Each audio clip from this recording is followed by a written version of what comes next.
What are you doing? You coming in? You going out? You coming in? All right. All right, Big Daddy. Big Daddy Kane. Hey, Mike. Que paso? What's up, mate? Where are you from? Where are you coming in from? Appreciate you being here. Let's see if the Rumble channel's going here. Let's get ready to live stream on Rumble. Okay, so we got. Join me, my friends. Hold on just a second. Slap each other back. We make. Boink. Cool. Ecuador, right on, Mike. All right, Ecuador. James T, where are you coming in from? That's pretty cool. Pretty cool. Chicken Charlie. Hey, Kim. What's going on? All right. All right. All right. All right. A couple things I want to share real quick before we get cracking. Hold on just a second. Real quick before we get There we go. cracking. Cool. All right, sweet. All right, good. All right.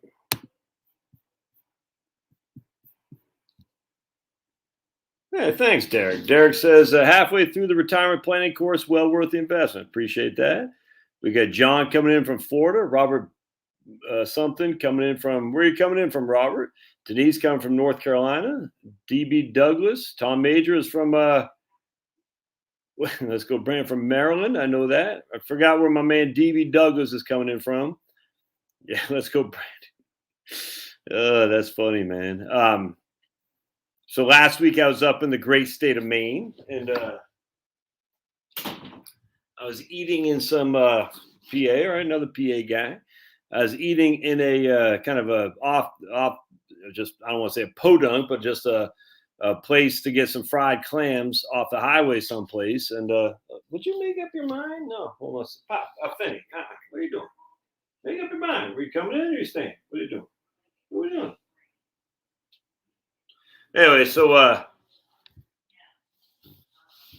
what states tax dividends the least for non-retirees? So it'll be the states that don't tax any income. So there's, 7 or 8 of them. So that's whatever those states are. South Dakota, Tennessee, Nevada, New Hampshire. No, what does Nevada? I don't think New Hampshire anymore. Tennessee doesn't. Actually, I think New Hampshire might tax dividends. Tennessee doesn't anymore. Washington State, Texas, Florida. Seems like Wyoming. Anyway, so I was up in Maine, and I was at some just kind of hole in the wall place, and there's my man Marshall said, "Hey, Josh." I said, "What?" Couldn't believe it. Marshall and his better half, Diana or Diane, I can't remember, but they were eating right next to me. He just recognized me out of the blue. I said, "That's kind of crazy." So my man Marshall, if he's out there, we got a good talk about Wellington and Wellesley fun. That was a lot of fun, actually. So that was pretty cool. And then the very next day, I went to the emergency room. Eric Miller from Wisconsin is here.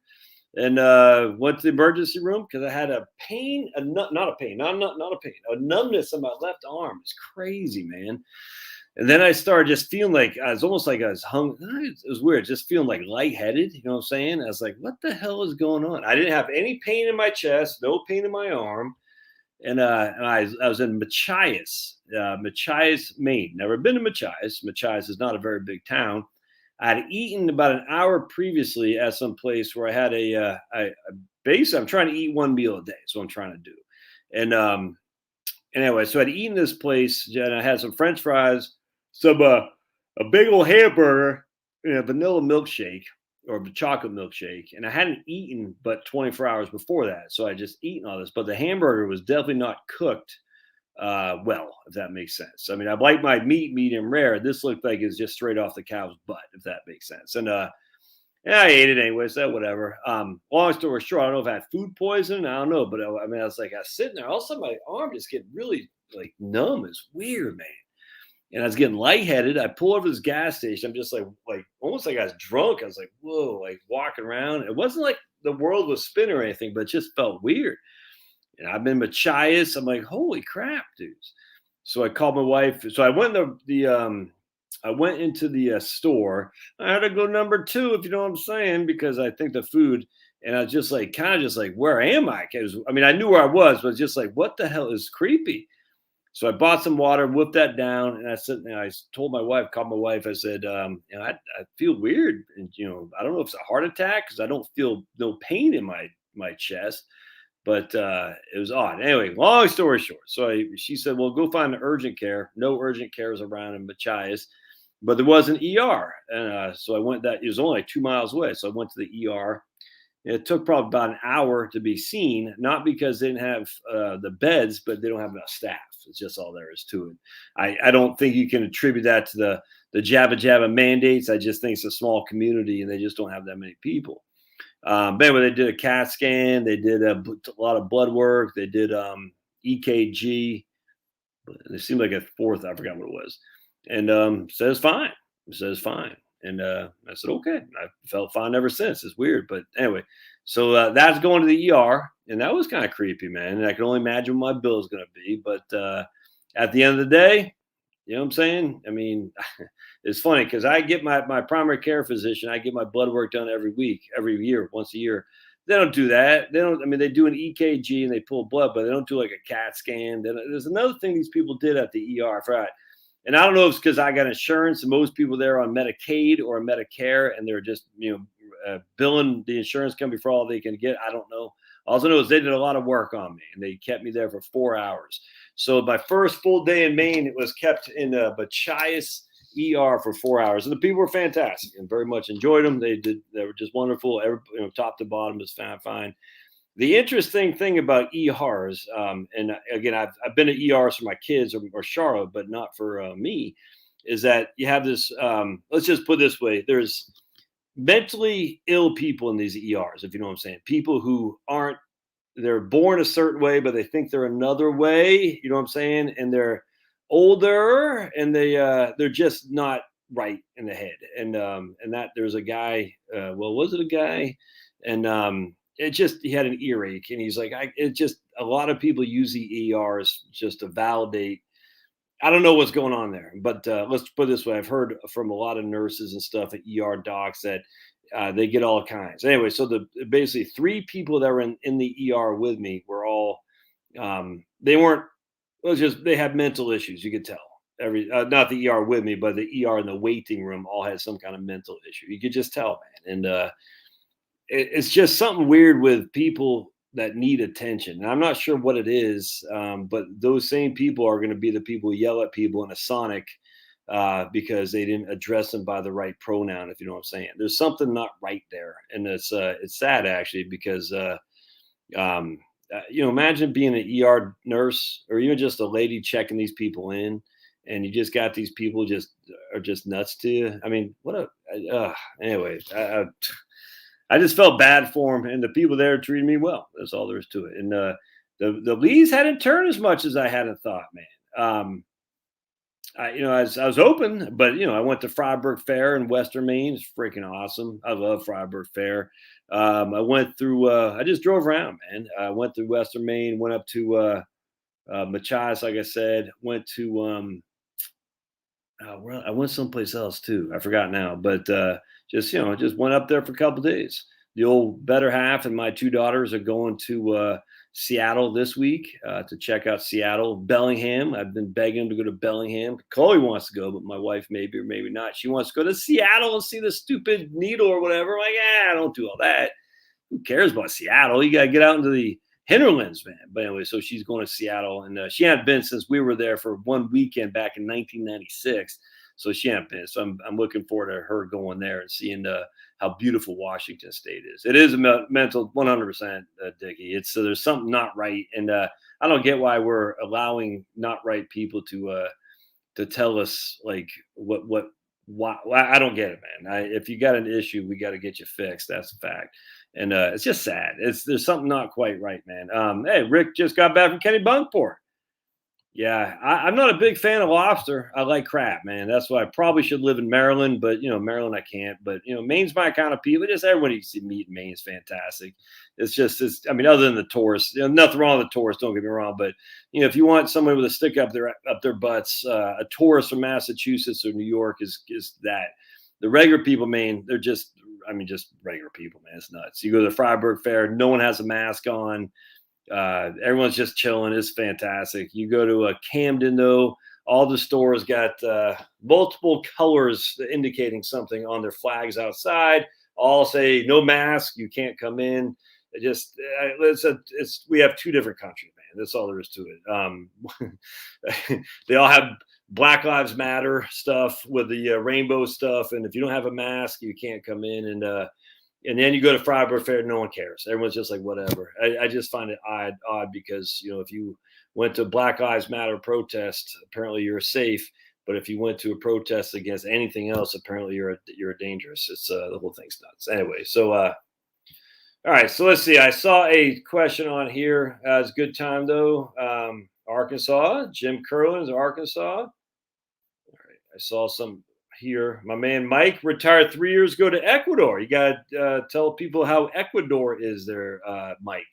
I haven't heard many people retiring to Ecuador. For Panama, Thailand, Philippines, Vietnam, Mexico.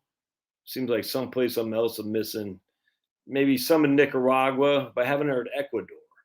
That's interesting. All right. Ronald says, when does WEP no longer affect your public pension? Is it just 30 years of earnings paid into Social Security?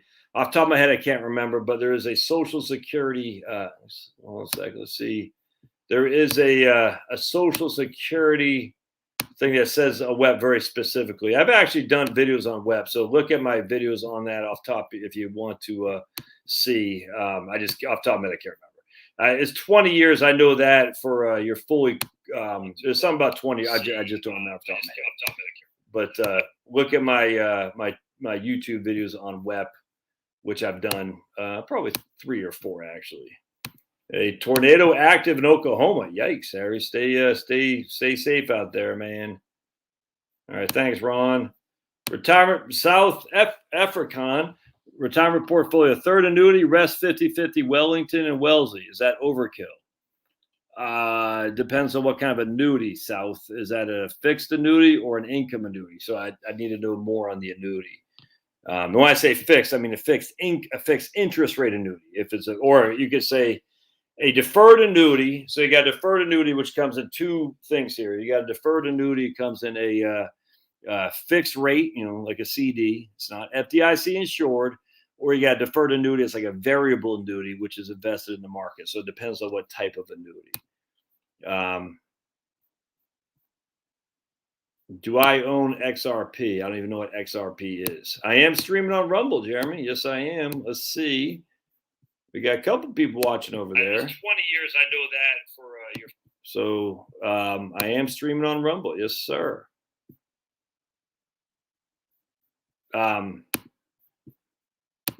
So let me just, while I'm doing this, the live streams on YouTube are a little bit better. I use StreamYard. All right, so StreamYard is which kind of links to YouTube, links to Rumble, but I can't see the. So I'm not on YouTube right now. Literally, I'm on StreamYard, which has a direct, almost like a third-party aggregator for YouTube. And so when you put a comment on one of my channels, it shows up on my StreamYard thing, if that makes sense.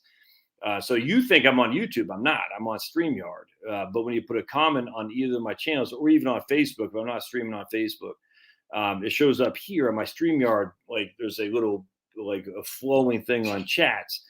On Rumble, though, it doesn't do it yet. And that's the challenge with Rumble. The live stream doesn't put the chats on StreamYard. So or StreamYard doesn't have some kind of a link to Rumble for live chats, which so I have to kind of keep going back and forth to Rumble to see that. And I'm not seeing anything here. So let me just on Rumble for live chats. And you can put comments on here too. I'll add a comment. And I'll keep going back and forth. So if you're on Rumble, use that live chat or the comments, and I'll get to you. In fact, I'll probably get you quicker simply because there's less people on Rumble. So let me show you how to get to my Rumble channel while I'm thinking about this. All right, we're gonna go here and go to. All right, so right here. So basically, what you're doing is we're gonna go to Rumble. I don't know why this is so difficult. I have a number of people say, how do I get to your channel? And it's so I'm on the Rumble here and not videos, but you want to go to channels and you want to go to just type Josh Scanlon. And what you'll see is you'll see two different things. You can subscribe to them both. This is kind of like the main one, but everything flows into this one. So I post everything here on finance and freedom. So hit that, and there you are, and you'll find my my Rumble thing, if that makes sense. Which is actually kind of interesting because if you go to and you'll find my Rumble channel. What was I going to do? I was going to show you something on Rumble. I think it was Steve Deese, I think. Yeah, so he had the same thing. He had two different channels. So I think that might be for some reason part of the course for a Rumble. I don't know why that is, but anyway, so there you go. Let's see if I go to hold on a second. I'll go to right here. Yeah, that's okay, cool. All right, good. And I just want that back so I can get back and see what anyone's posting anything here. Not yet. All right, good. Well, not good, but all right. So we're gonna. All right, sweet. All right, cool. So we'll stop sharing there. And I haven't done it for basically. I've been kind of out of the loop here. I haven't done anything on locals in terms of the live stream. I can only do like 3 live stream a month on locals or 5 or something like that. So, but you definitely follow me over on local. I like locals. Locals, I just tell you. So you go to, let's see, locals.com. Y'all can, yeah, okay, good. Locals.com. And, I follow all these guys over here, and it's just growing by the day. And then you just type in, you go to joshscanlon.locals.com. And I like to live stream. I don't have any set like time to do it. I keep going back and forth if I want to do just a set live stream, like 30 minutes a day or something. I think that can be fun actually. But anyway, so locals.com is a live stream, it's a podcast, it's a blog, it's everything. I think it's great. I'm a huge fan of locals, so I'll post that in the comments here. Make sure, and you don't have to pay anything. It's $5 a month if you want to post stuff. So actually, let me go back. So while we're on here on my locals channel, if you want to post stuff, you can by all means. Let me show you what I'm talking about. Like, so here's Jill. She posted this right here, Dr. Zelenko. By all means, post stuff on locals. So like, for instance, I follow, I can't tell you how much freaking awesome stuff I get off locals. It's insane. I tell you, man. I'll show you some of the places I follow here real quick. So Viva Barnes Law right here. There's so much. Oops. Here's what I do. Where they go? Right here. All right. So I tell you. So these guys, you might know David Frey, I guess, and Robert Barnes. So here's this guy. There's Viva cooking video, but hold on just a second. News of the day right here. Even the Commie News Network admits Biden sinking like a rock, as dumb as panic setting in D.C. upon the thoughts of the return of Trump, much like profligate Rome fearing Caesar's return from the war front. Nobody cares about advice from Fauci. First responders fight back against the jabba jabba mandates. Southwest, there's so much stuff in here. Religious exemption request exemplar, and other people post stuff on here all the time. There's a man, Kyle Rittenhouse, so I've donated probably a couple $100. Just tons of stuff on here, man. Let's go, Brandon. Anyway, I've got so much freaking color and gravy from people posting on here. It's nuts. All right, so then we go to I like Andy No. I don't follow him as much. I look every now and again, see what he's got going on here. He's not quite as active. He's active, don't get me wrong, but not quite as active as Viva Frey. But he's fantastic. Seattle City Attorney candidate discussed finding rural land for Antifa autonomous zone. I don't know. You want to go? That doesn't bother me. I follow right here my man Richard Barris, the People's Pundit, the best pollster out there by far and away. just fantastic stuff. This guy, he was interviewed by Tom Woods, who I'm a big fan of. I follow Tom Woods' podcast. My man Michael Yon, this guy is freaking, he kicks butt and take names. Used to be an SF. Hilarious how many Washington, D.C. types are panicking. Rebellion has begun, and we'll see. I follow with my other guy here. Did we get, seems like I'm missing one. People, I guess, and I follow some other people here. Anyway, so, but that's fantastic. So, lots of people and locals, just different communities. I love it. All right, while we're doing that, by the way, I just want to, I want to share with you something else again here real quick. There comes a time where you're going to have to make a decision. So I don't know if you've been following the NBA stuff, like Kyrie Irving is losing $400,000 a game because he won't take the jabba jabba. Herschel Walker's son is not able to go to online classes because he hasn't disclosed if he takes the jabba jabba.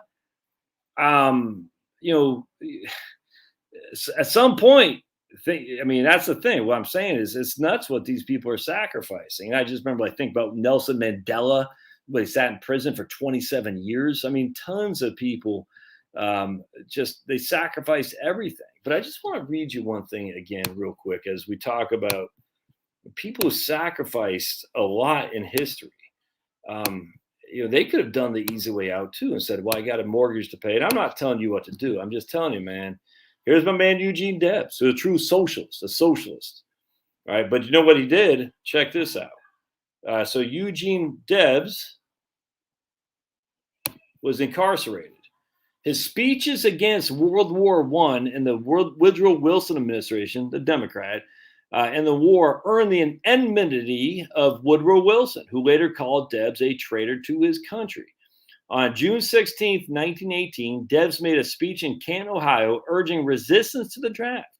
And he was arrested on June 30th and charged with 10 counts of sedition.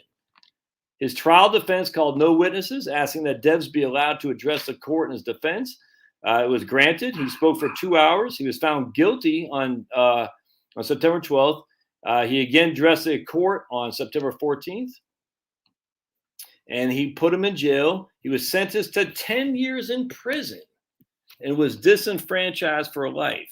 Presented what has been called his best remembered statement at a census hearing, which I won't read you here. He appealed his conviction to the Supreme Court and ultimately got overturned, but I think he still went to prison for 4 years or something like that. So he went to prison on April 13th, 1919. I think he got out in 1923. 1921. So he's in prison for 2.5 years when Warren Harding commuted his sentence. All right, so that's just one of many American heroes who had to sacrifice $400,000 a game, who couldn't go to online classes. Never mind, all the blacks and whites too. I grant you, in the South. Never mind all the whites, because of as I've said many times this Sunday, from Southern Reconstruction, who had to sacrifice immense amount of their property, and not the slaves. I'm talking literally just little farmers, basically one step above sharecroppers, because they were disenfranchised because of what U.S. Grant did and everything, going down there and stealing people's lands. It happens. You got to sacrifice. And this is one of those times where sacrifice is needed. I get it, man. It's easier for me to say with my online job, 100%. There's no sacrifice required for me at this stage. There isn't, but I got nothing but respect for anyone who says we're going to sacrifice our level of comfort in order to take a stand against this insanity. It's insane. And they will forever be heroes, where everyone else who just goes along to get along won't be. And that's just that simple. The sad thing is the people in power are, basically the people who wanted desperately to be marching with Charlton Heston and Martin Luther King Jr. to say they were in favor of black rights in the 60s and even in the 50s, when they would not have been. Oh, thanks, girl. You want to say hello to everybody? Maddie, you don't want to say hello? There she is, Maddie. There she is, Georgia Tech. They want to see you. They want to see Georgia Tech. Thanks, girl. Thanks, girl. You're going to stay or you're going to go, buddy? You staying? All right. You can. Oh, no, there he goes. Hold on just a second. Anyway, so these guys, sacrificed immense amounts. And I just hope, I'm wishing for that a lot of people will do that again. And I got nothing but respect for them, because it's nuts to sacrifice $400,000 a game. Look, man, it's easier said when I get it, when you got millions and millions and millions. But if everyone sacrificed $400,000 a game, there's a lady right now who's sacrificing her career for $40,000 a year, and she's scared crapless, but she has morals that most people don't. And they're heroes without question.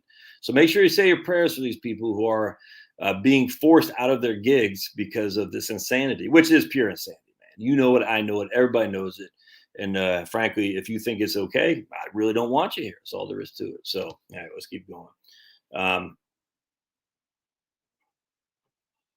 Why isn't the media reporting on a video it did a while back regarding 46 to 55 who aren't returned to work? Because it doesn't fit the narrative, man. Doesn't fit the narrative.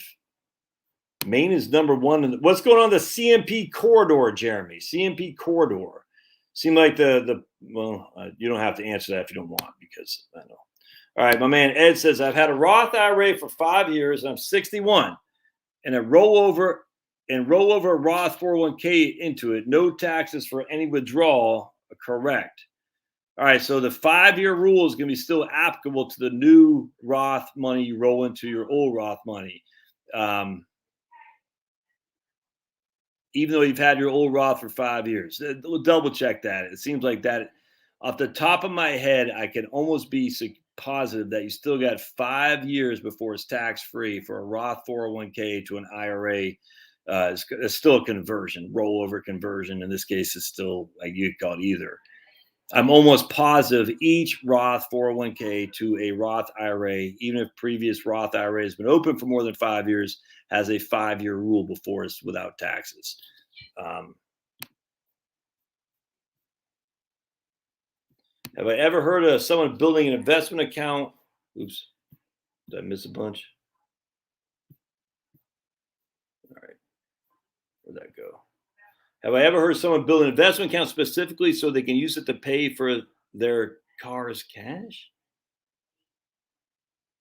Oh, pay for cars in cash. Invest $60K and every 8 years, pull it out 30 a year, man. That's freaking awesome. Love it. Like, invest $60,000 and pull 30,000 for a vehicle every 8 years. That makes sense to me. That's an expensive hamburger. Right on, man. Thanks, girl. St. Mary's County, Maryland. Yeah, you got to look at your counties. I tell you, the county. Did you hear about LA County Sheriff not enforcing the jabba jabbas? We're winning this now. You can see the momentum is in our favor for sure, which is great. And by the way, that doesn't mean I say you shouldn't get your jabba jabba. I frankly could care less. I don't get the fear amongst people who are under the age of 50. It's weird to me, but whatever. I mean, it is what it is. If you want to do what you look, you take heroin. I don't care. It's up to you. I hope you don't.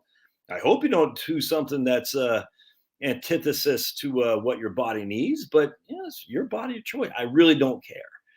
That's why I've been in favor of every drugs legalization since 1993. It's your friggin' body. You either have authority over your body, or you are literally a slave to society. And as we are today, we've been relatively free to do what we want with our bodies, but we're becoming more enslaved each and every year. There's no other way around that, man.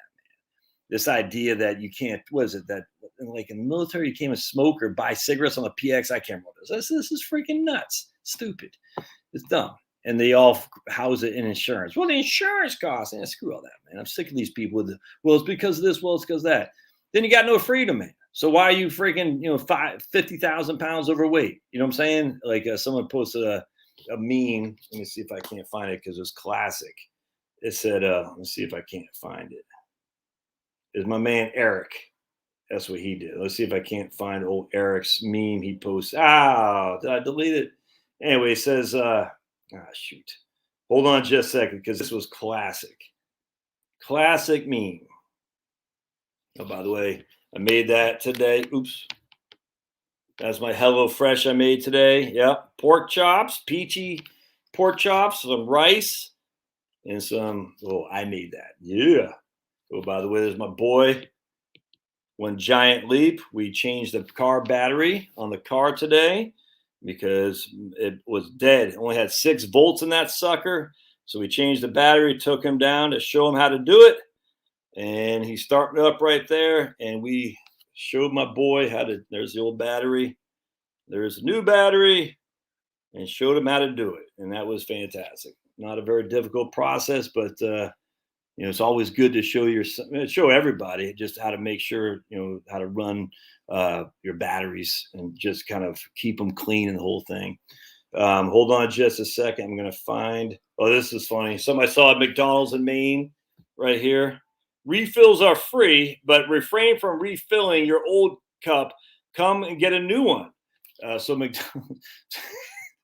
So we don't want, you can refill it for free, but just get a new cup, plastic cup. And by the way, you know what they don't have for straws in these places up in Maine? They don't have plastic straws. So use that plastic cup, but use 2 because we don't want the cootie commie flu on. Crazy. Oh, by the way, that's Belfast, Maine. Oh, dude. I mean, look at that. So can you deal with 3 to 4 months out of the year to deal with that? Oh, dude. Just freaking gorgeous. Oh, look at this cute little guy right here at the Freiburg Fair watch. Oh my goodness. Look at him. So cute. Oh. All right. Hold on just a second. I'm going to find you. I hope I didn't delete it. Maybe I deleted it. If the situation was hopeless, their propaganda would be unnecessary. If the situation was hopeless, their propaganda would be unnecessary. Love that one. That's fantastic. What my clients, look at that guy. Oh my goodness, look at. Oh, my client said that to me. Too cute. This is from the Lancet, by the way, pro-women. Historically, the anatomy and physiology of bodies with vaginas has been neglected. Some people call bodies with vaginas women, but I guess the Lancet, which is the premier science journal all the world, looks at women as bodies with vaginas. Remember, binders full of women, and people got all pissed off at mittens. I'm going to find you this one. Hold on just a second.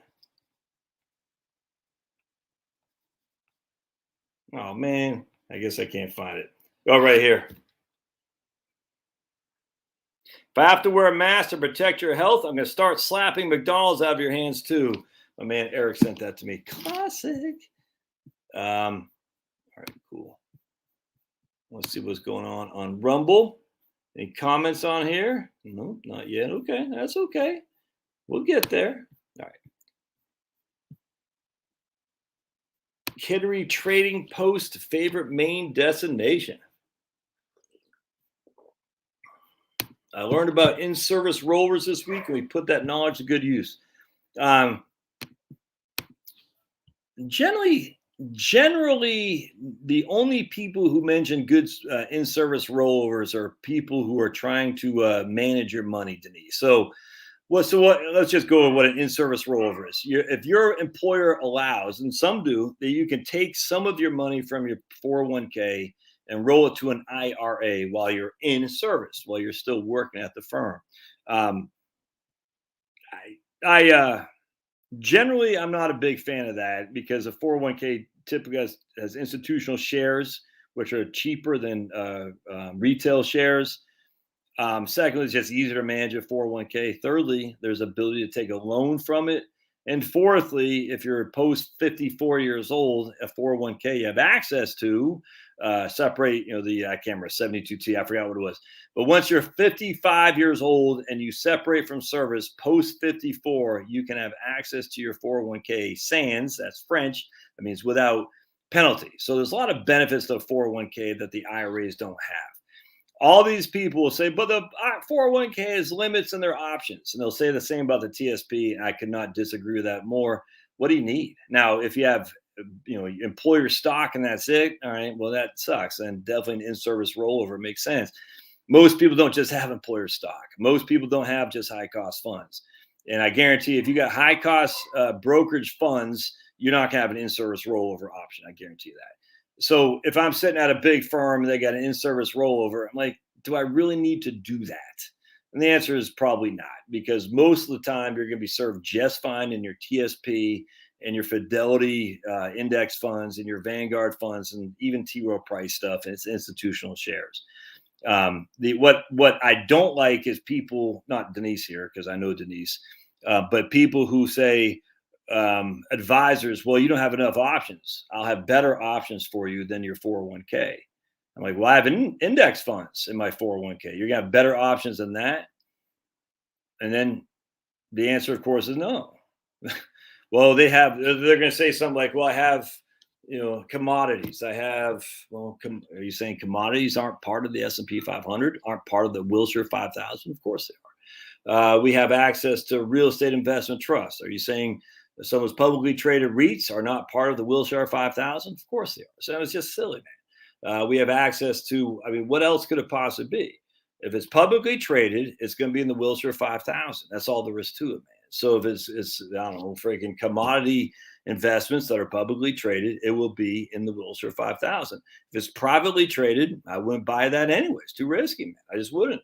So for me, I'm like, what more do you need? If you got the index fund, you're good. You got some bonds, you got the index fund, you're good. There's nothing else you can need. You're going to have cheap funds. You're going to have access to it quicker than an IRA. You can take a loan against it should you need. 401k is preferable to an IRA, I'd say 85 times out of 100, without question. The only times it's not is generally small companies that have higher fees because it's run by an individual broker. And I don't blame the broker. I used to be a broker for dental firms, and I charged my fees like 50 basis points. Still pretty cheap when all said and done, but it's a lot more expensive than if you're working at a big, freaking Fortune 100 company. But still, man. And even then, at the end of the day, we had American funds. American funds is charging 40 bips. I'm charging 50 bips, all in less than 1%. A 30-man dental operation, a 30-person dental operation. Well, 30 men and 30 persons with vaginas dental operation. It's like, man, you got a small shop, man. It costs money to set this up. I guarantee there's no in-service distribution. And anyway, point being is I'm not the biggest fan generally of them because I think people get they can get too. Again, this isn't to you, Denise. Too focused on the fear of missing out. Well, this fund is doing Kathy Woods. I don't have any Kathy Woods in my 401k. Do you need her? Well, yeah, because I want to make sure I'm getting technology. Technology isn't part of the Wilshire 5000. Yeah. Anyway, I argue. I will go to my grave arguing against financial advisors who say you need more investments than the run-of-the-mill TSP. So the TSP, you got the G, you got the F. All right, you got the I, you got the S, you got the C. That's it. You got 5 funds. That's it. That's all you need, man. The G is the government bonds. The F is fixed corporate bonds. The I is international. The C is the S&P 500, and the S is the small cap, the Russell 2000. That's all you need. You don't need anything more than those 5. That's it. No more. That's it. So to say it doesn't give me enough options, like what more do you possibly need? Anyway, all right, let's keep going down. Isn't Portugal falling apart right now because COVID? Spain's kicking butt and taking names, but Portugal's falling apart, which is weird because they are both on the Iberian Peninsula. Did you all switch over to Rumble? I don't see anyone on here. You got 4 on here. All right, cool. But I don't see any comments. All right, cool. Right on, sweet. All right, here's my Scanlon rant. Everyone's become their own god, self-centeredness, narcissism from a DDS, licensed ordained SBC pastor.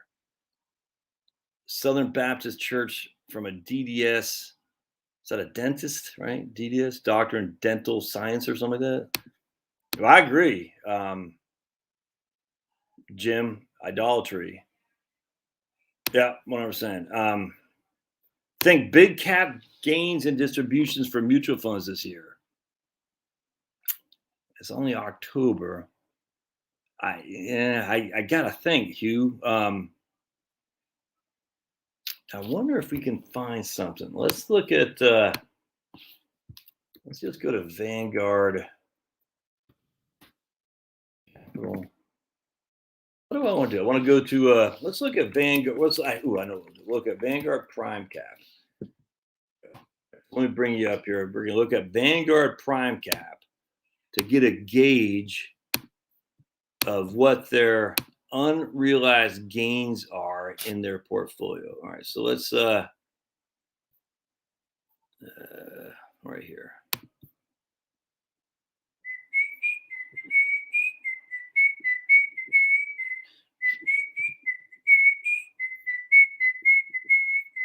So let's go to unrealized gains are what we're looking for here relative to NAV. And I'm not sure how to find that. Bear with me just a minute, amigos. All right, let's go to distributions. And we might need to go to Schwab right here. Look at that. Ooh. Ooh. All right. All right, so let's check this out. So Prime Cap right now is trading at, what's this trading at? 171. All right, everybody with me so far? Prime Cap is trading at 171. We're going to go to distributions. Prime Cap unrealized gains is 115. 2/3 of the fund is on yet to be taxed money. That, my friends, is knuts. 2/3 of the fund is yet to be taxed. That is so let's see. Last year they realized I don't know what this is. I mean, they've realized 7.71% already, but I don't know what is that for 2020. I don't know what this is. So they realized 7.71% so far, but I don't know if that's already. I don't know. I'm assuming that's for 2021. So already 7.71% of the portfolio will be distributed to you as a taxable event outside an IRA. And if we look back at they had, look at that, long-term capital gain right there, $13 on $146 a share. So that's about an 8% distribution plus another $1.50. So basically 10% of the fund's price was distributed to you as a taxable event outside an IRA. I hope that makes sense. Look at that. And they still got 65% yet they've undistributed. So let me see if that makes sense. That's a good question, Hugh. Does that anyone make sense here? All right, let's see if that's all right. Or you got it, Hugh. So that's going to be a big problem if you have. All right, so that's going to be a big problem. So what we want to do, of course, then is we want Prime Cap in our IRA. Now, Prime Cap is closed to new investors. Vanguard has the Capital Opportunity Fund, which used to be run by the same group. I'm sure it is Prime Cap. So when I was at Vanguard back in the late 90s, Prime Cap was closed back then. And we want to see who the managers are.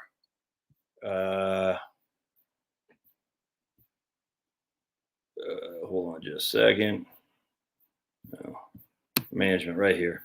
So we got the managers, Prime Cap Management Company. So a Greek guy. So if he's from Greek, you know he's kicking butt and taking names.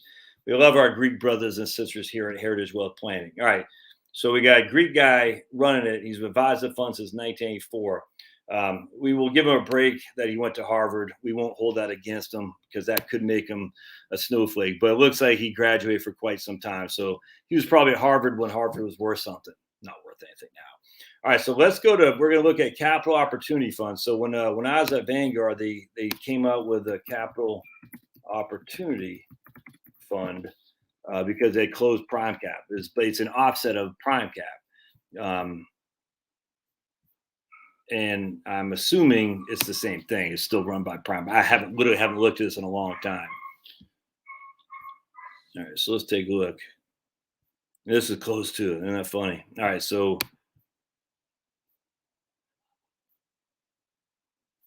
and this is more of a mid cap. Imagine it's still run by prime cap. Let's see. Yeah, prime cap. There you go. Same people. Yep, my man Theo, the Greek genius. Anyway, so this guy's kicking butt, taking it. I mean, prime cap and capital opportunity. These guys are freaking. Yeah. Anyway, so they closed prime cap to new investors. They opened up capital opportunity, and capital opportunity has now been closed as well. All right, so let's see what these guys are doing here. Same thing. 65% unrealized appreciation. I mean, so look at this. Same thing. They had a basically 10% distribution in 2020. They've already realized 8%, it looks like, so far this year. So it's going to be ugly. No other way around it. But you know what won't be ugly, amigos? We're going to look at VTSMX or VSAX. Right? Let's look at the Admiral, and we'll raise our glass. Oh, yeah. And we're going to raise our glass to the Admiral. And we're going to go to distributions. And let's take a gander, shall we? We're going to gander along. Oh, my lands. No capital gain distributions. How could that be? Oh, my lands. 50% of the portfolio is still unrealized gains, but we haven't had any capital gain distributions. How could that be? Because the Vanguard index funds, they don't have capital gain distributions, which makes it freaking awesome. So you'd want your ETFs, your index funds, ETFs, or mutual funds in a taxable account, and you want your anything that has distributions in your IRA to include bond funds. Prime cap would be a great fund in your Roth, by the way. Contra fund from Fidelity. Let's look up. I'm going to get rid of this real quick. Let's look up Fidelity Contra Fund, and we'll look up the Puritan Fund too. And let me just go to Schwab.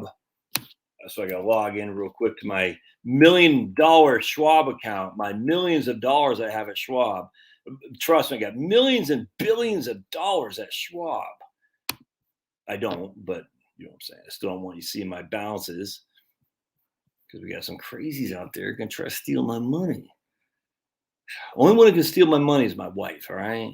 And trust me, she does a good job. All right, so let me go to research right here. You made me feel like dancing, dance not away. You made me feel like romancing, something, something, something. Let's go to Schwab. And we're going to type in Fidelity Contra Fund right there. Let's see what this shows us. Can you also? Oh, wait, you can't see that yet. I got to bring that up. Blink. You made me feel like getting a jabby. Get the jab all day. You made me feel like jabby. All right, let's see what we got here. All right, so we got Contra funds up 16.5% this year. I tell you, man, nuts. Look at this. Just it's crazy. Enjoy it while it lasts, brothers and sisters, because it ain't gonna last forever. I tell you that.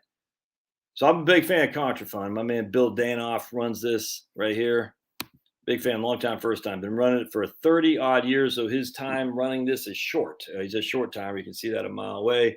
What I'm trying to do is find out what the percentage of unrealized gains are. So I'm not seeing it here. So let's go to tax analysis. Schwab's website is freaking, it just kicks ass. It's the best in the business by far. Let's see. All right. So average annual returns. Tax cost ratio. So basically for 10 years, it costs you, you're going to lose you've lost 1.27 in taxation by holding this fund, if that makes sense. So the point being is this is your gross returns. That is your net returns right there. So it costs you 127 basis points. in taxes, which actually is not that bad. And one of the reasons it's not that bad because it doesn't have a lot of turnover. But let's gross. Why aren't they showing the? All right, hold on. We'll find it. We'll find it. Just an FYI, I've always kind of been keen on these things. Upside capture ratio. So if the S&P 500 or whatever the index is up 100, these guys have gone up 3.48% more. Hey, Babu, than his benchmark. If the S&P 500 is down 100, these guys go down 95.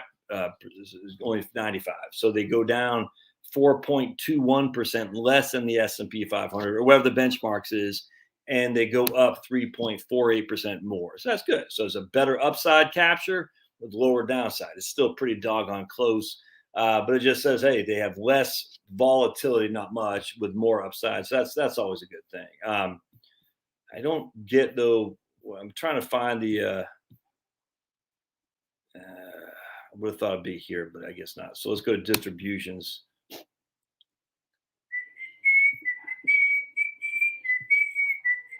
So notice no distribution yield. All right, so they pay no cap, no dividends, which is good. Distribution. Here's their long-term capital gains. All right. I'm trying to find. All right, I don't know where it's at in here. I guarantee they got it here too. I just don't know where. Let's just look at portfolio. Hold on a second. Yeah, let's see here. So a small turnover, 32%. So they don't turn the portfolio over but a third every year. That's good. That's good from a tax perspective, most likely. Hold on just a second here. And look at it, price to book. Schwab stuff is awesome. All right. I don't know where the that number is here, but it's in here someplace. Let me just hit fun facts.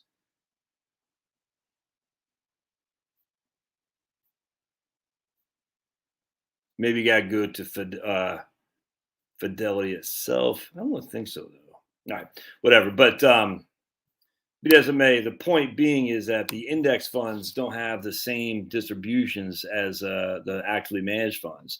So index funds should always be in taxable brokerage accounts, and larger distribution funds, be it dividends or capital gains, should always be in Roth IRAs for sure. Bonds should always be in your IRA. You should not have bonds in taxable accounts. That's dumb. Again, I'm saying generally speaking, every situation is unique, but bonds should always be in IRAs. Stocks should always be in Roth and taxable accounts. Obviously, most people's IRAs are bigger than those other two, so you're going to have some stocks in your IRA. That's fine, but remember, you have this big albatross on your back. So if you're up 100, IRS is getting 20. Your state's getting 5. So every time you go up 100 in your IRA, the IRS is getting 25% with the taxing authorities. Every time you go up in 100 in a Roth or 100 in a brokerage account, they don't get 25. They don't. In Roth, they don't get anything. In a brokerage account, it depends on how you make the distributions. They might not get anything either. I've always been a big fan of the Royce small cap funds for sure. The Pennsylvania Mutual Fund has always been a good fund, big fan. I do like the total stock index. I own it. I own that puppy. All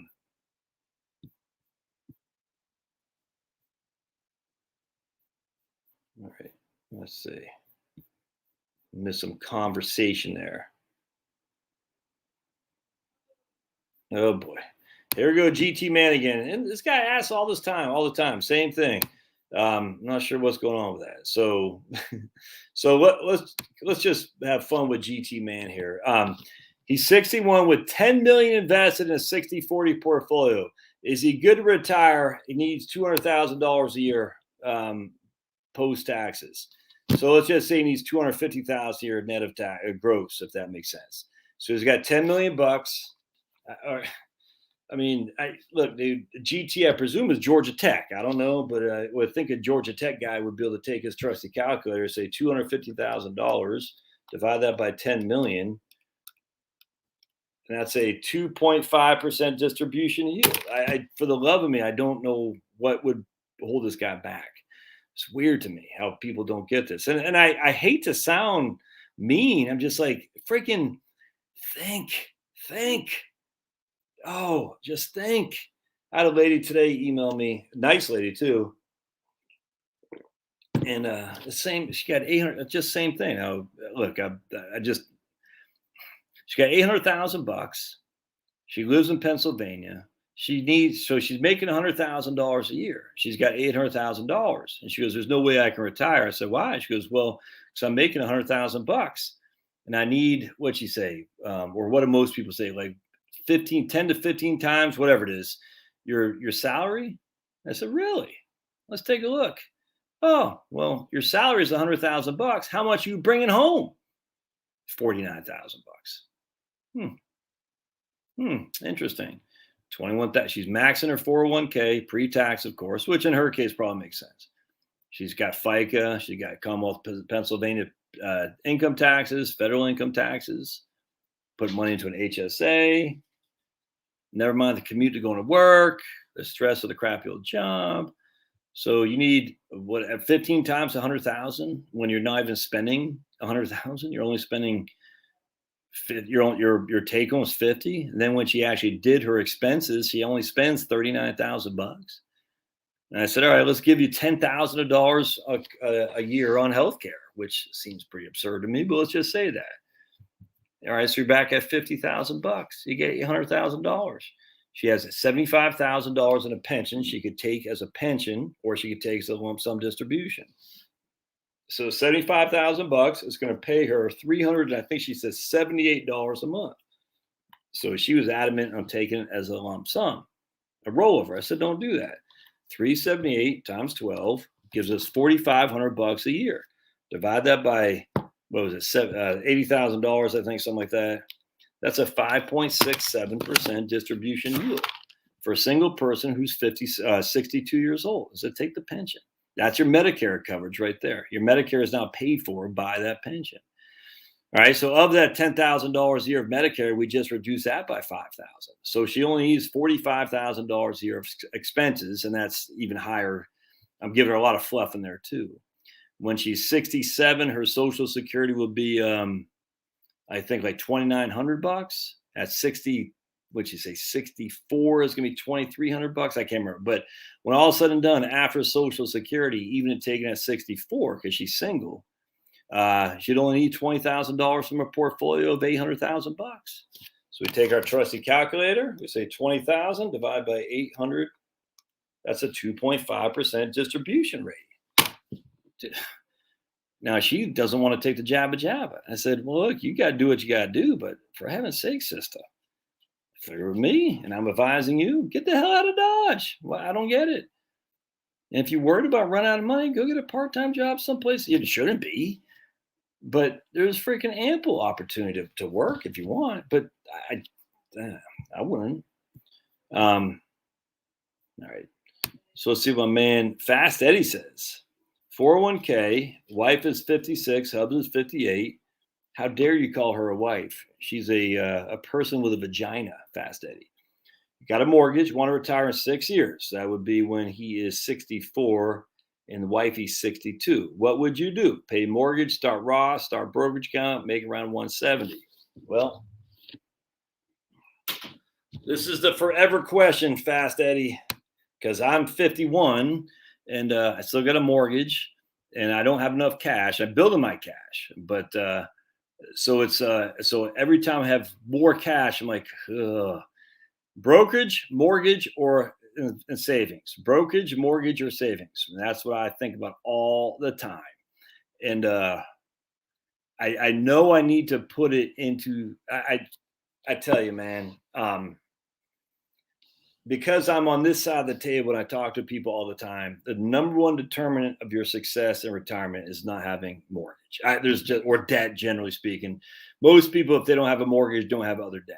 It's number one. There's just no other way around that. It just allows you to be frugal if you need to be frugal. It makes you so you don't have to take the jabba because I got to pay my mortgage. It's coming down the pike where you got to take the jabba just to keep the corrupt healthcare system. But as we sit here today, it's not here yet. It will be. You can see that a mile away. We know what's going on here. It's depopulation, man. I mean, Bill Gates said it himself.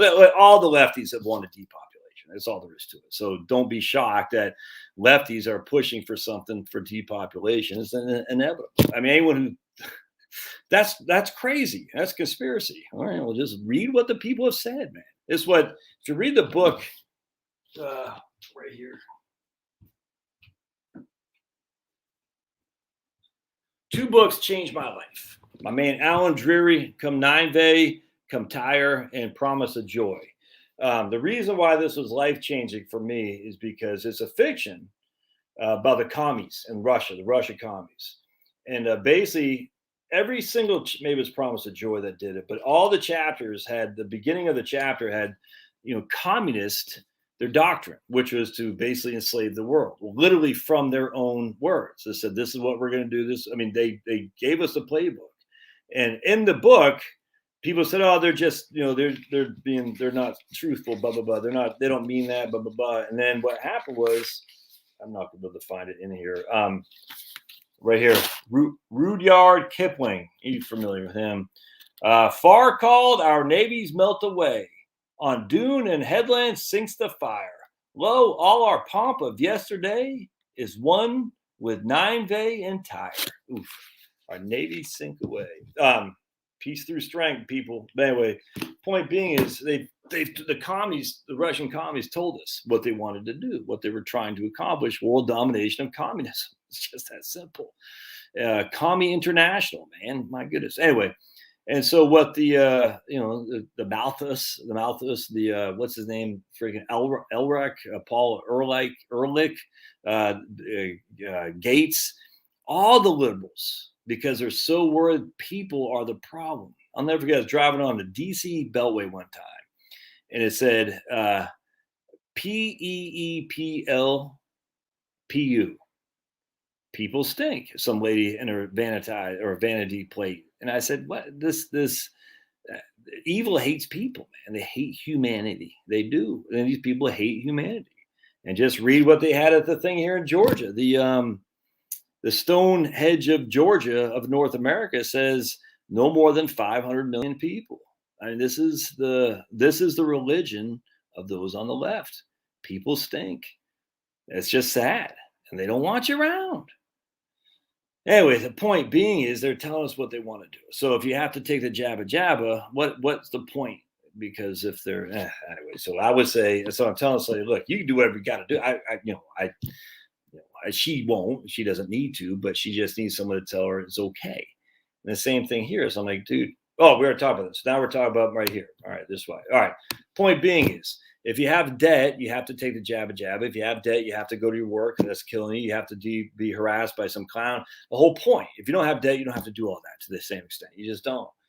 And so for me, you want to have enough in cash to cover. So here's the way I look at it. I want 6 figures in cash, 6 figures, a nice $100,000 in cash. Not in my house, so don't come breaking in. I don't keep $100,000 in cash. But in the bank, if that makes sense. I want 6 figures in cash in the bank. That is my number one priority. And I'm moving the ball towards that direction. I'm not moving as quickly because I'm also paying off a lot more quicker on my mortgage. The one thing I'm not doing much is putting my brokerage account. I'm just not. Because at the end of the day, I think having that money in cash, having less and less and less of a debt, I can be poor on paper. And if I'm poor on paper, I don't pay any taxes. And on top of that, I think I can get by once the kids are out of the house a whole lot cheaper than what I think a lot of people are thinking. And the reason is because I deal with people all the time. The lack of spending on the vast majority of Americans is amazing to me. And no one's living like paupers. And yet they're not spending more than 3,000. Some are spending 6,000. Every now and again, it'd be 10,000 a month, but they're usually just doing that 10,000 a month for the first 10 years of retirement. And then after that, they're done. The vast majority are spending like 60,000 a year, all in retirement. And, between Charlotte and me, we'll get 4,500 in Social Security, and we need 5,000 a month. I mean, look, I'm not saying, I don't know, but I'm just saying at the end of the day, when you don't have a mortgage, it changes the ball game, man. Now, you also have to have money on this because remember, equity doesn't put food on the table. It doesn't. It doesn't. So equity, what puts food on the table is either your labor or cold hard cash. That's it. So you got to have some savings. Got to have some savings. So savings, pay down mortgage, brokerage. That's what I would do. But that's a great question, man.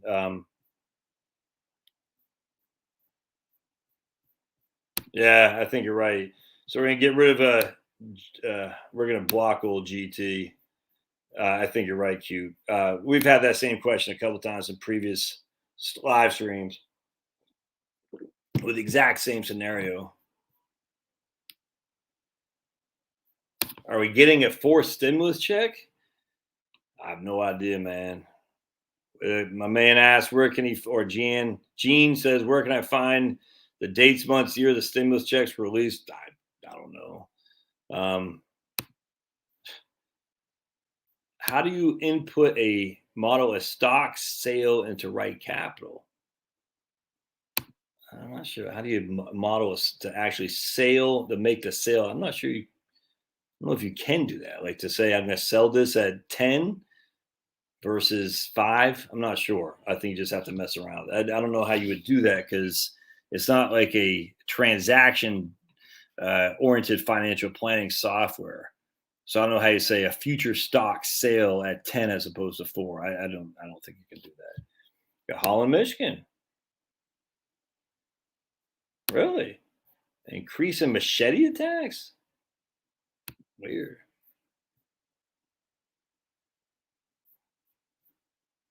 Yeah, right on, Kim. Yeah. So yard sign, Michigan. My governor's an idiot. Retiring at 55. Yeah, right on, Jeff. My governor's an idiot, pure moron. Love it.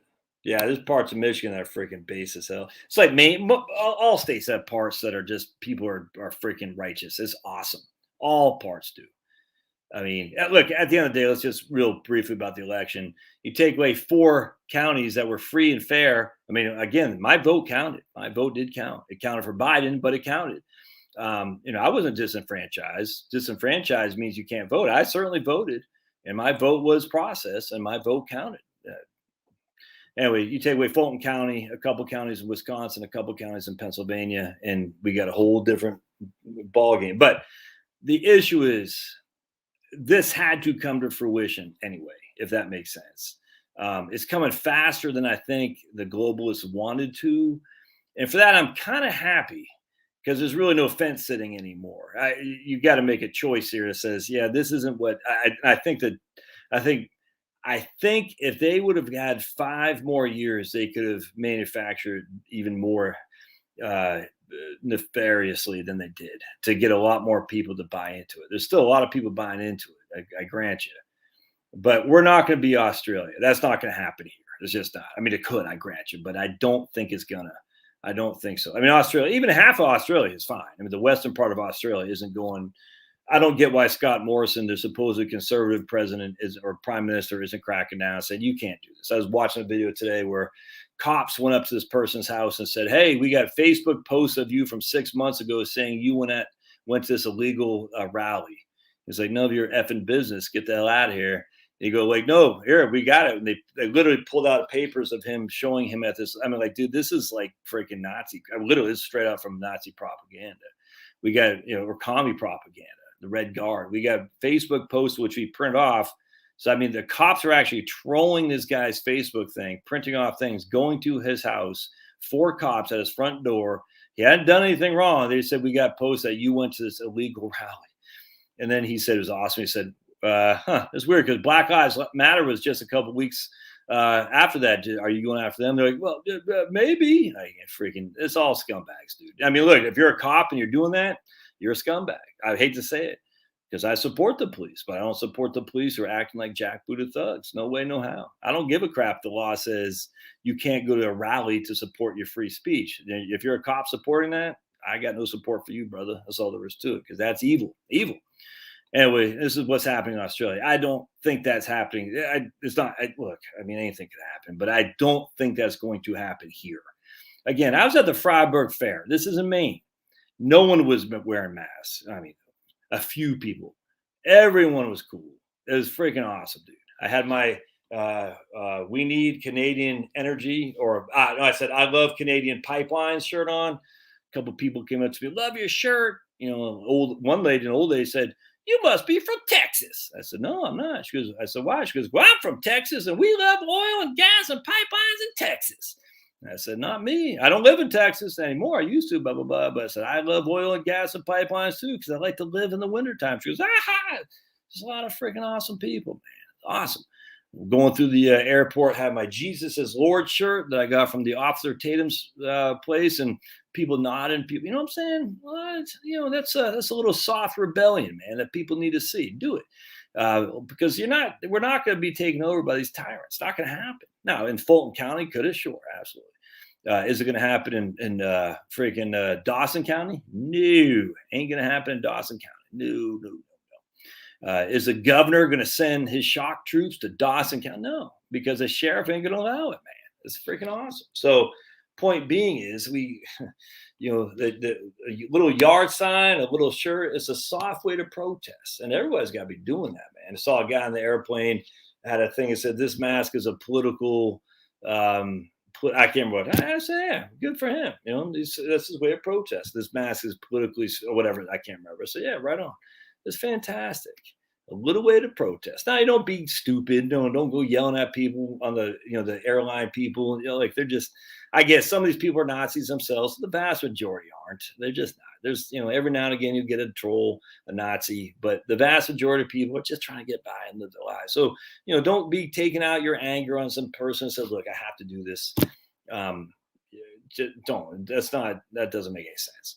Don't be like that idiot yelling at the Sonic guy, because the Sonic guy called him a sir when he was a sir, by the way. I don't care what he thinks he is. And so don't be yelling at the staff. But wear your protest, because what we're trying to do is say, yep, I'm with you. I'm with you. I'm with you. It's huge. It's huge. There's a Joe Biden corn maze. Oh, that's fantastic. Oh, that's fantastic. Debbie's a big fan. Thanks, Debbie. Quincy says, I face it in November. I'll comply. No. 2 countries we live in, 100%. And you know, Jill and I emailed quite a bit back and forth. And I tell her all the time, I said, look, I just think some people like this. They do. I'm telling you, man, as I said in other videos or live streams, this is their Selma. They've been dying for a reason to live, to have some kind of meaning in their lives. Look, there's someone in our family who just loves to show how woke she is when it comes to masks and mandates and friggin' jabbies. It's weird, man, but she loves it. She gets a dopamine rush to show how virtuous she is. It's not my immediate family, just, you know, cousins. It's sad. It's sad. And just, she likes it. She likes the idea of having people stay at home. She likes the idea of people in fear. Another thing in Australia, the Aussie Kazakh, he's like a big looking guy. You know what I'm saying? A big guy, almost like an Eskimo looking kind of guy, like an old Eskimo. He's a big guy. Love this guy. He was getting he was getting bullied by the cops. And his neighbors up on the balcony were saying, where's your mat? Like, seriously, where's your mat? They called, you know, because of the red guard. They called the cops on him for being outside, literally being outside. His neighbors are up on their balcony with their masks on. Did they have their masks? I can't remember. But they're like, where's your mask? Because he was down outside without his mask on. Look, it's the red brigades, man. We've always had commies in our midst. The issue is they're being called to the front quicker than they anticipated. And they don't know what kind of trap they're setting for themselves. They think they're gonna be in charge, and we're all gonna, you know, kneel to them. They're wrong. I'm telling you, they're wrong. If they just could have waited a few more years, but they're so worried about a second term of Trump, and I think they made a huge mistake, frankly. I like Trump. I don't think he was as good as what a lot of right wingers are giving him credit for. I think he could have easily given away to go on, to get on, because Trump, his number one priority is America. I grant you, there's no two ways around that, but it's also Trump. Number 2 priority is Trumpster. He loves America. I do not deny that. He loves the military. Do not deny that. at the end of the day, though, it's just a bad judge of character, man, in terms of who he wants to put in his leadership with him. Personnel is policy, man, and his personnel were poor, and he chose them. Whoever chose him chose for them on behalf of Trump, well, he chose those guys. He had a couple good guys in there, Stephen Miller and whatnot, but a lot of them were clowns. Anyway, so I think if they had another 4 years of Trump, I think we might have been disappointed. I really, really do. And then year 5 from now, I'm saying, I just wonder if, I don't know. That's in some way, I think we might have dodged a bullet because they bit off more than they can chew by, free and fair elections, and then getting rid of the guy who, was not elected. But I'm not so quick to think that if Trump would have won, that he would not have given away some things that he should not have, if that makes sense. So we saw some of his political instincts. While a lot were good, a lot were not good. That's just a fact. And I wondered about that some. But it doesn't mean he's water under the bridge now. So I'm motivated, man. All right. Thoughts on Southwest flight cancellation? Oh, yeah, absolutely. Mandate. Of course, they're blaming the weather and they're blaming the FAA, even though the other airlines had no problem with that. Yep. So they mandated the vax, and looks like, almost 3,000 flights have said niet. Fantastic. Blaming the weather, even though every place else is flying.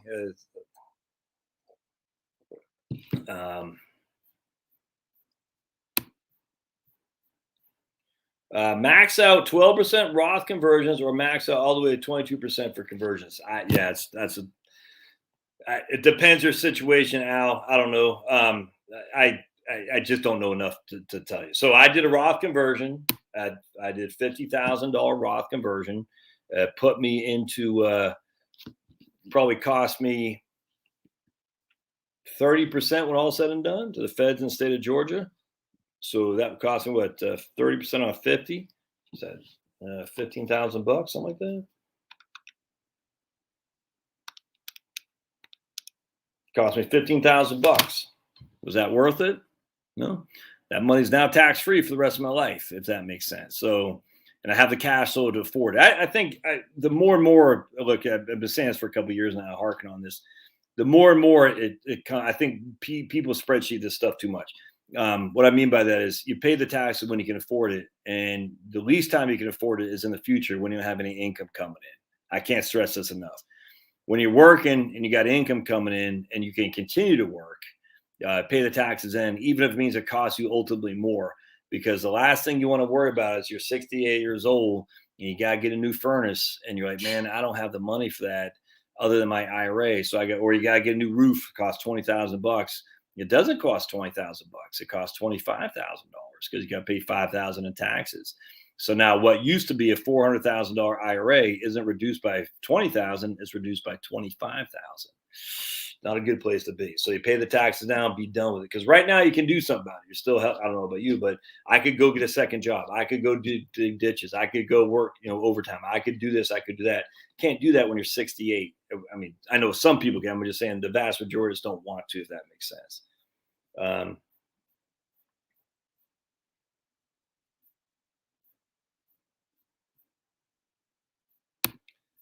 have a Southwest flight in a few weeks. Hope it's all fixed by then. I imagine it will be. Southwest said its employees were being compliant with the mandates and needed to take 2 weeks off.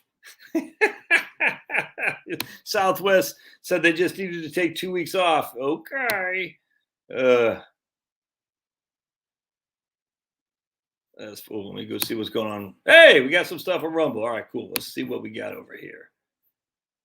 My man Jim. All right, so Jim says, I linked his Vanguard. He linked his Vanguard investment accounts and Right Capital, but they don't show under dashboard net worth invested assets any suggestions. He successfully linked his Vanguard accounts, but they don't show under invest. Yeah, that doesn't make. I delete them and do it again. I don't know. That they should show. Maybe just refresh it. When modeling Roth conversions and right capital, do you do it under profile income? Yep.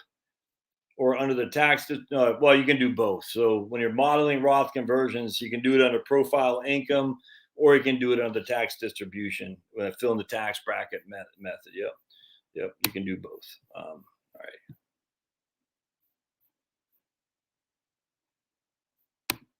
I haven't hired her. She's still working. I think through the because it's tax season until October 15th.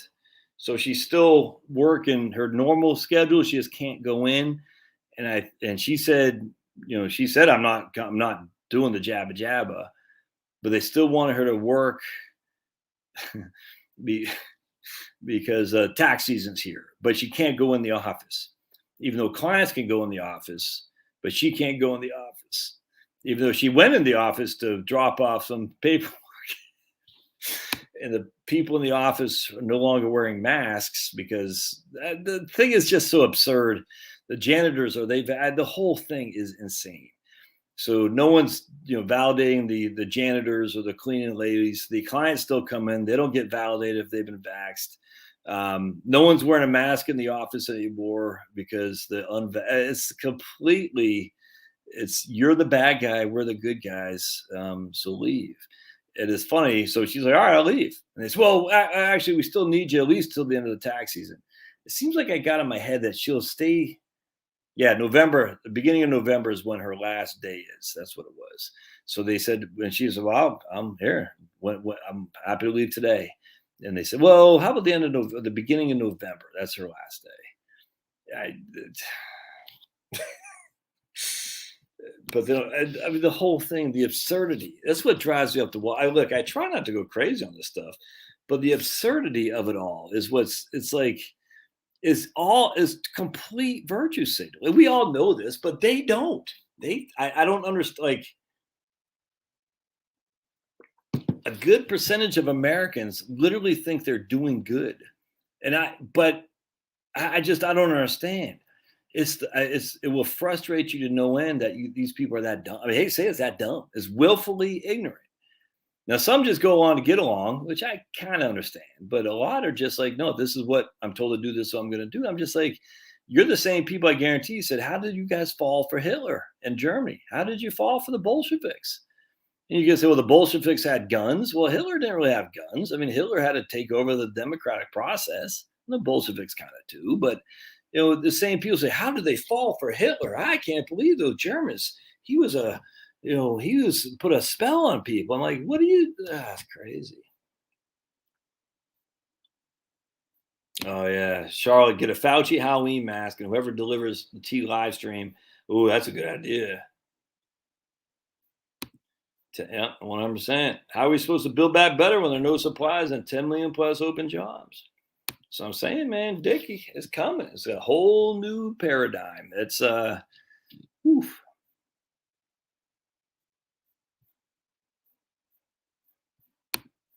someone asks me if my vaccine status, I just say identify as vaxxed.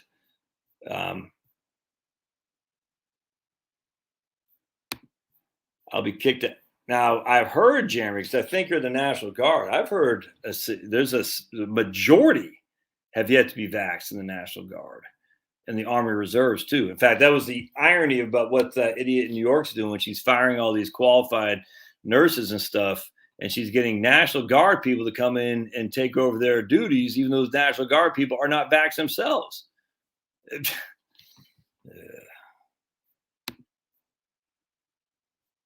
Can I take out money from my IRA without penalty to pay student loans I have for my kids' college expenses?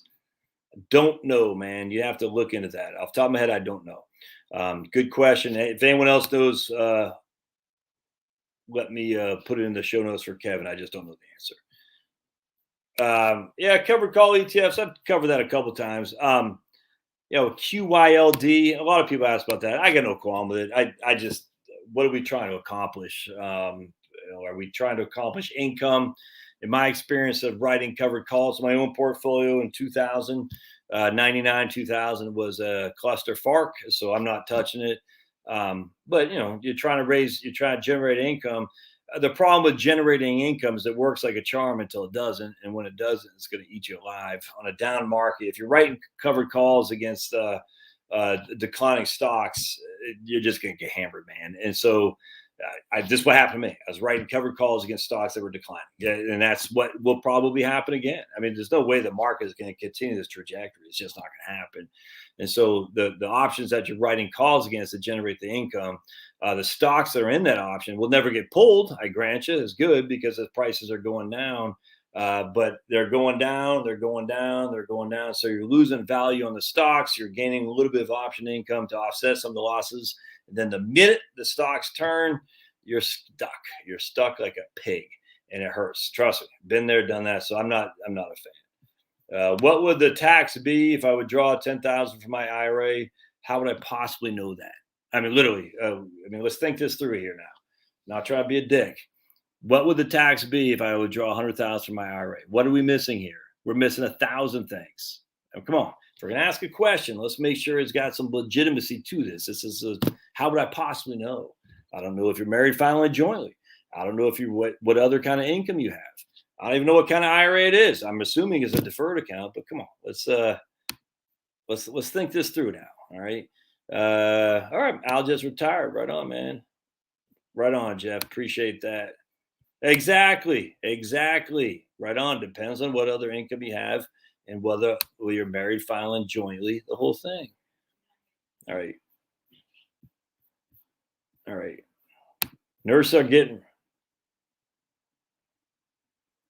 this. So Raymond said, this guy's a joke. We're not winning. They're firing people left and right here. Oh no, Raymond is scared. He's scared. All right, well, get over. I don't care if you disagree with me, but call me a name. Let's get him out of there. Ray Knight is scared. Ray Knight won the World Series against the Red Sox, and now he's really scared for he's like, oh my goodness, we're losing. The communists are coming. I'm sick of everyone looking at the Chinese. The Chinese is a paper tiger. It's a whole lot bigger than the Chinese. It's the globalist, man. Come on. It's not the Chinese communists. I mean, they're bad. But I mean, hell, man, it's not them. It's just such a freaking, it drives me up the wall. It's either Democrats. All right, the Democrats, they're not, the Democrats are the slaves to the media, who is the slaves to the corporate globalist. We just got to talk with this for a second. I used to think as a Democratic Party. No, the Democratic Party just does the bidding of who their bosses are. The Democrats don't tell the media tells the Democrats, man. And who tells the media? The people who own the media. Who owns the media? The globalist cabal. I mean, come on, the Carlos Slims of the world. Who's in his ear? You see what I'm saying? I mean, come on, man. It's not the Democrats. I mean, I get it. I mean, they sold their souls for rock and roll. They're stupid. But it's not the Democrats as the bad guy. It's not the communist Chinese as the bad guy. These are just offshoots of this. The bad guy is a globalist cabal. It's so blindingly obvious anymore to me after what's happening now. You see what I'm saying? And the idea that the commies are we got to look at those guys over there. I'm like, no. Every time you do that, we got to look at Joe Biden or Nancy Pelosi or what's her stupid name, AOC. And these are all fools. We got to look at the Chinese. No. It's the guys here, man. Right in front of your very eyes, the BlackRocks of the world, the World Economic Forum, the Davos crowd, literally the Bill Gates and his crew. I don't know, was before Bill Gates was a millionaire, he wasn't in that club. I don't know if they say to get in that club, you have to have, I don't know how that works. But at some point, they get big enough to go to the club. And they said, we actually can control a lot more of the world than we ever anticipated. It's insane, man. You can see this a mile away. So every time you detour, look at these fools over on the side, you're taking your eyes off the real point, which is the globalist cabal. And not to see that now, I don't understand. China didn't make us shut down. China isn't putting Australia into Nazi camps. Literally, the lady not from New South Wales, from Queensland, was doing an advertisement of her quarantine camps on TV in Queensland. Quarantine camps. The Chinese didn't do that. It's insanity. I'm sitting there and everyone's like, well, look at these guys. Oh, it's so look, I get it. Project Veritas, they're doing great. I get it. I love how they're holding Pfizer out. But at the end of the day, Pfizer is just one piece of the puzzle, man. I mean, it's great. I love it. Don't get me wrong. You know, anytime we can bring truth is great, but let's not overlook the fact that if it's so the video I did earlier today, the $11 trillion of buybacks went to the 0.1% of the world's wealthiest people. All right. Now, you and I got some of that. I grant you. You know, we got some, but we don't. I mean, look, it's kind of like the idea that you can see the curvature of the earth from a plane. No, you can't. The world is too big for that. All right. The world is too big for you to be up, 5 miles to see the curvature of the earth from a plane when the world is 24,000 miles in circumference. It's just, you just can't. It's silly. It's kind of like my $100,000 in, I don't know, freaking Pfizer stock or Apple stock isn't anything compared to what, you know, the 0.1% has. It's the same thing. They are like the 24,000 circumference, 24,000 mile circumference of the earth, and I'm up 2 feet, if that makes sense. I can't see anything. It's the same thing here, man. And as such, you're sitting there thinking, okay, yes, I got rich too, but the 0.1% got a hell of a lot more rich and more dominant and more evil. And sadly, we've all, some of us have aligned ourselves with them in the markets. You know, I don't blame anybody. I'm in there too. But they've got such wealth. And the fiefdom they're creating is, if you can't see it now, it's all based on the climate change stuff. It all comes down to climate change. They don't want you to fly. They don't want you to live out in the suburbs around the country. They want you dress in these little apartment buildings, just like all the dystopian books you've ever read. From Ayn Rand all the way to freaking what's his name? Orwell, all these guys. It's the same thing. Living in apartments, doing what you're told, taking your Sama, and just not to be able to see that now is nuts. But yeah, you know what they're going to do, don't you? They're still going to fly around. They're still going to go to Hawaii. They're still going to eat lobsters. They're still going to do. They're still going to do whatever they want. Have their freaking beautiful Hawaiian islands like freaking Bezos one of those clowns has, you know what I'm saying? And they're still going to be able to, they'll do whatever they want. Use fossil fuels. Well, we're offsetting it with buying trees, planting trees. Oh, what the flip and do, you freaking fools. You can see this a mile away. Wake up, my friends. You can see it's us versus them. They're saying, we don't want them to be with us. We want us to be outside of their reality, and we want them here. And we're going to be the rest.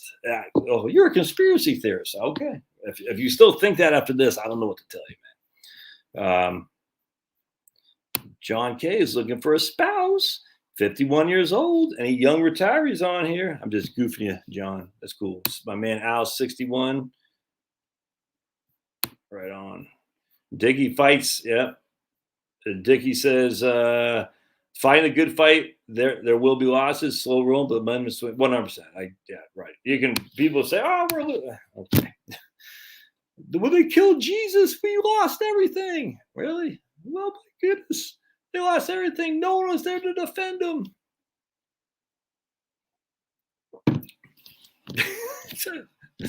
There's no Jesus here. I grant you, but this is silly, man. Kind of like, why am I optimistic about Christianity, man? Because Christians are always better on the outside looking in.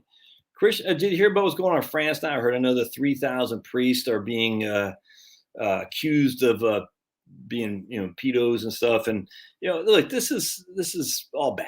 It's all bad, but it's good. We know why a lot of men became priests, if you know what I'm saying. We know why. Let's just put it that way. To deny that they became priests for a certain reason is to not live in reality. Anyway, so we know why, and they're being called out. It sucks. It's horrible. I hate it, but it is what it is. Christianity is always better on the outside. If it's on the inside, it's not Christianity anymore. It's just a cult, essentially. You know what I'm saying? And that's what's happening. You know, the Catholic Church, cult, Pope Francis. I mean, is he even Christian? My God. Just because he's voted for by a bunch of cardinals, does that make him any more superior than you and I? Hell no. And I'm a Catholic, by the way. I haven't gone to a Catholic mass in a long time because the whole shutdown thing, frankly, pissed me off. It did. So this is nuts. You're not allowing marriages. You're not allowing funerals in a Catholic church because of this. This is freaking insanity. And you all can kiss my big fat behind and say, well, they should. No. But Jesus, anywhere you're talking to Jesus, Jesus is there. So the church is wherever you are. Lots of community needs to be happening to keep the spirit engaged, I grant you. And going to a Catholic Mass for me, as someone who's gone to Catholic Mass for 51 years, is very comforting. It relieves me. But I don't find it to be Catholicism anymore from this Pope. I just don't. It's not. And as such, I'm not all that inclined to go. But be it as it may, you got another 3,000 priests that are accused. We don't know if they're pedos. We could probably make an assumption that a few were. And that's just par for the course. You know what I'm saying? So what does that do? Does that hurt the Catholic Church? Absolutely. Does it hurt Christianity on a whole? Absolutely. Without question. And then all, with Copeland, Kenneth Copeland, all these clowns out there, freaking do they help Christianity? No, they hurt Christianity too. But Christianity is best when it's a bunch of rabble rousers fighting the good fight. And we are best when we are recognizing that we're up and against a corner now, because we haven't had to for our whole life. I'm 51. Never had to do that. Never had to say, be a Nelson Mandela, a Eugene Debs, as we started this whole video out. We'll talk about Eugene Debs. Never had to do that. Well, now we are. Now we are. We're having to do it. And there's going to be some losses. There's going to be some sacrifices. And it's going to suck, man. But that's what you got to do to keep your freedoms. You got to take a stand at some point, or you don't have to. You can keep eating the sama and keep saying it's all good. All right, we got another 51-year-old. All right, man. Why is everything so high in price? Well, freaking, it's obvious to me. They shut the flipping world down. I would actually challenge the idea that everything is so high in price. Is lumber high in price now? I don't think so. Here in Georgia, a gallon of gas is still less than $3. That ain't too shabby when you think about it. Under Bill Clinton, and when I lived in Phoenix, Arizona, you're still getting a gallon of gas for a buck. What a buck is, just a little bit over a buck. Now it's less than $3. Not too shabby. That doesn't seem like hyperinflation by any stretch. And of course, gasoline, because I had a guy on my YouTube channel who's actually a good guy, pretty right-wing guy. He says, because I said, because I showed a picture of Sierra Nevada selling here at Publix for $9.99 a six. I said, man, my last drinking day, $5.25.97, you could buy a six-pack of Sierra for $6.99. So it's gone up by $3 in the course of, that's almost 25 years. Not a significant inflation, not hyperinflation. And the government has been spending like drunken sailors since my last drinking days, $5.25.97. The debt's gone insane. The deficits have grown. And yet that's not hyperinflation. I mean, it's a little bit of inflation, but just like their target was 2%. It's about 2% inflation, give or take. And this guy says, well, last year I could buy a gallon of gas for $1.50. Now it's $3 or whatever it was. I said, you're really using a gallon of gasoline as your proxy for inflation, given all the regulation, all the issues that go into this? It's just silly to me. But be it as it may, if that's what you want to do to validate your fear about hyperinflation, by all means do so. I can't argue that. And then another guy said, ooh, the price of bacon, the price of this, the price of that. And I said, you haven't really actually looked at the data, have you? Because if you actually looked at the data from my last day of drinking, 5/25/1997, the price of bacon, the price of something else, he said, housing as a whole, price of, he had like four things: bacon, housing, and two other things. Can't remember. So if you just look at the data, you'll see it's not rampant inflation. It's just not. And yet the government has been spending like drunken sailors since 1997. We haven't had any. We had a balanced budget the last 2 years with Republican Congress and Clinton, or one of those 2 years. I can't remember.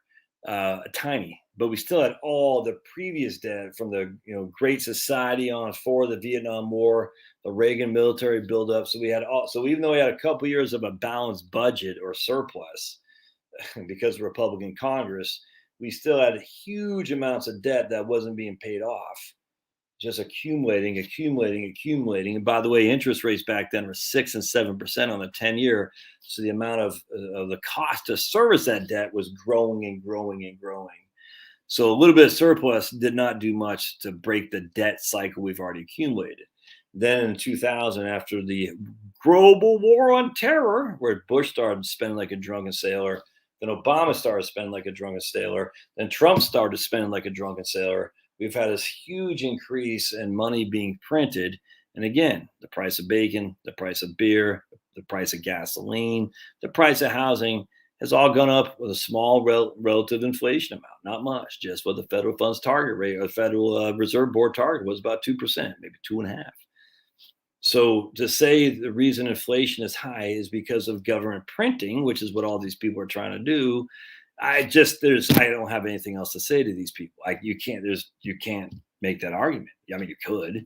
Silly to me. I'm saying, okay, I don't know what else to tell you, man. I can't. My facts won't get over the fact that you have a fear or a desire, frankly, of hyperinflation. Because people want it. They want to say the government printing is hyperinflation a la Germany. It's just not, man. A la Zimbabwe, it's just not. A la Venezuela, it's not. It's just simply not.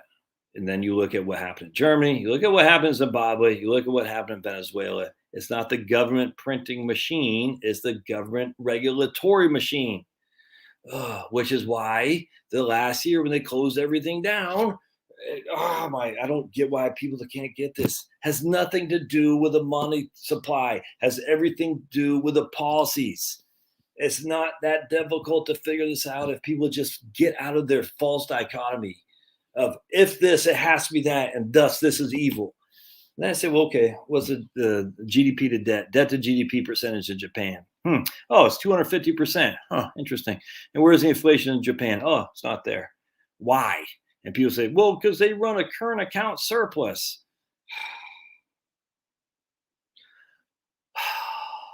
Okay, so let's look at a bunch of other countries run current account surpluses. Oh, heavy inflation.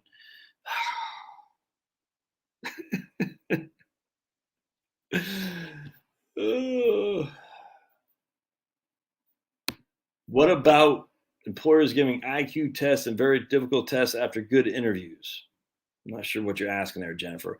I will tell you though, I'll never forget. I was watching a guy on the YouTube said this is how you answer the Amazon question. You have two poles that are 50 meters high or something like that, and you had a wire that was 100 feet, something like that, but it's coming down, right? So it's coming down. It wasn't taut, so we know the two poles run 100 feet apart because the wire was 100 feet, but it was not taut.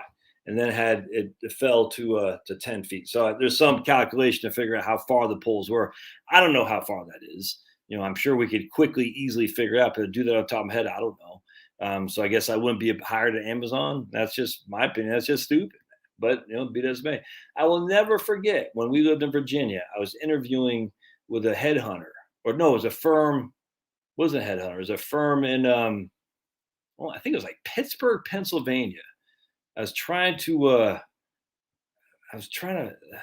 how I came across it. I can't remember. But anyway, they interviewed me on the telephone, their HR lady, and she goes, if you were what'd she say? If you were a cow in the desert, what would you do? What would you want to, I have something stupid. I said, if I was a cow in the desert, what kind of tree would I want? It was something completely stupid. I said, I don't know. What? She goes, oh, well, I said, this question is gonna facilitate whether or not I'm a good fit for your company because I'm making up something. I'm a cow in the desert, or something stupid. So if an employer is using stupid questions to validate your IQ, why would you want to work there? Plenty of ideas that a high IQ is not a good employee. Plenty. And we just read Nassim Nicholas Taleb to talk about that, about IQ and the deficiencies of IQ tests, by the way. Does IQ make you smart, or does it make you good at taking IQ tests? Interesting, huh? Interesting. So Nassim Nicholas Taleb calls them intellectual yet idiotic. So they might have high IQs, but a lot of these people are idiotics or idiots, which I agree with. All right, 1.4 million paid off house and cars, rental properties, giving me 22,000 a year. That's fantastic. I heard on YouTube, Made is good in Sweet Tooth. This one is about a virus that's killing everyone. Manufacturer scarcity, 100%, man. 100%. Living off dividends, house and cars paid off, no credit card debt. That's the way to be, man.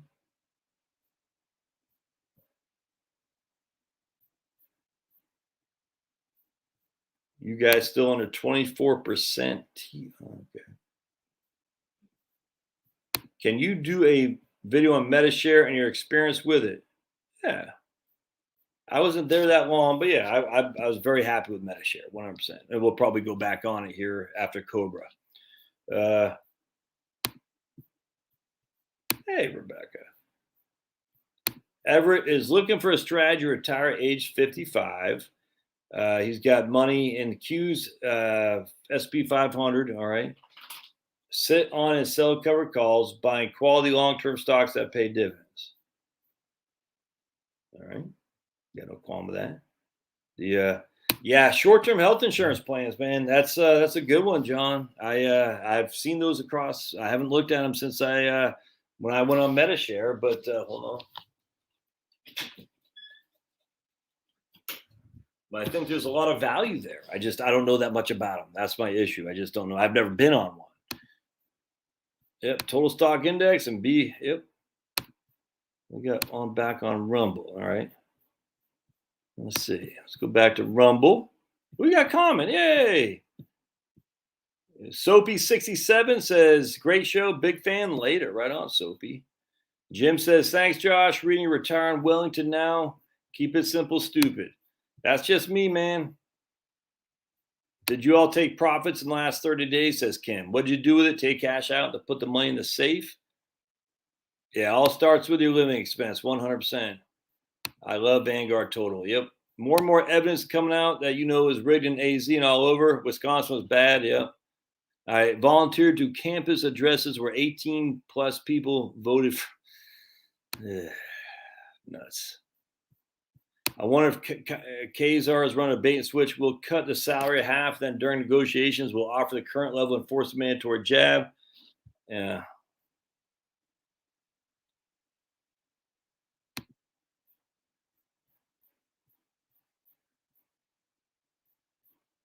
All right. Let's see.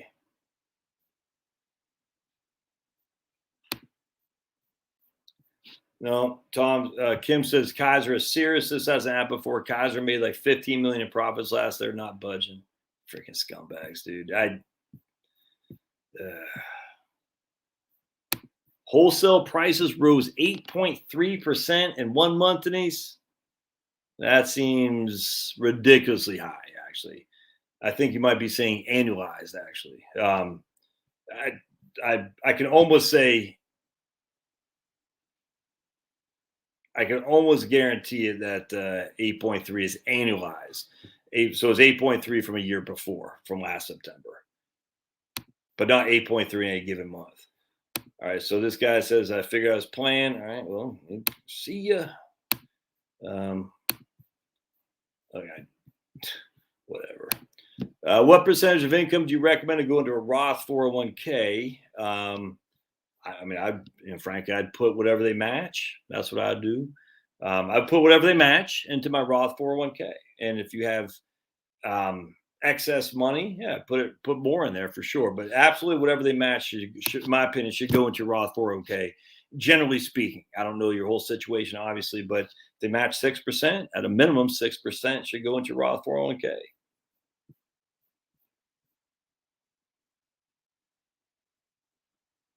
Oh, man. Harry says, I'm partially responsible for the job situation. If I quit telling people they can retire, there won't be a worker shortage. Here, Alabama lost to Texas A&M, huh? What's up with that? The Buckeyes won yesterday. All right. Al says, Allianz, $2 million for protection. It's got a fixed income, 3 years of a 10-year contract.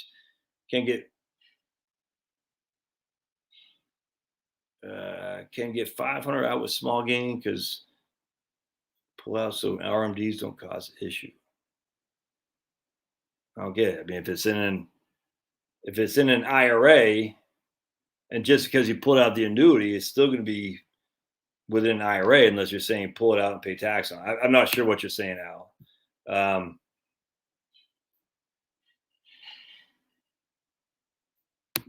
Yeah, I agree with my man AB. If the Chinese are the ones controlling this worldwide, why would they be crashing their own economy? Yeah, who did a video the other day? Like 2/3 of China now has got blackouts. I just read India. In fact, we'll just show you right here. Yeah,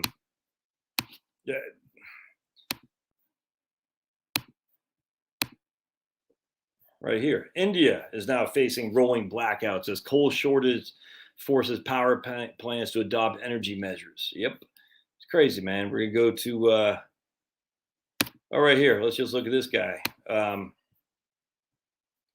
Because remember, we're all doing it to save the earth from global warming.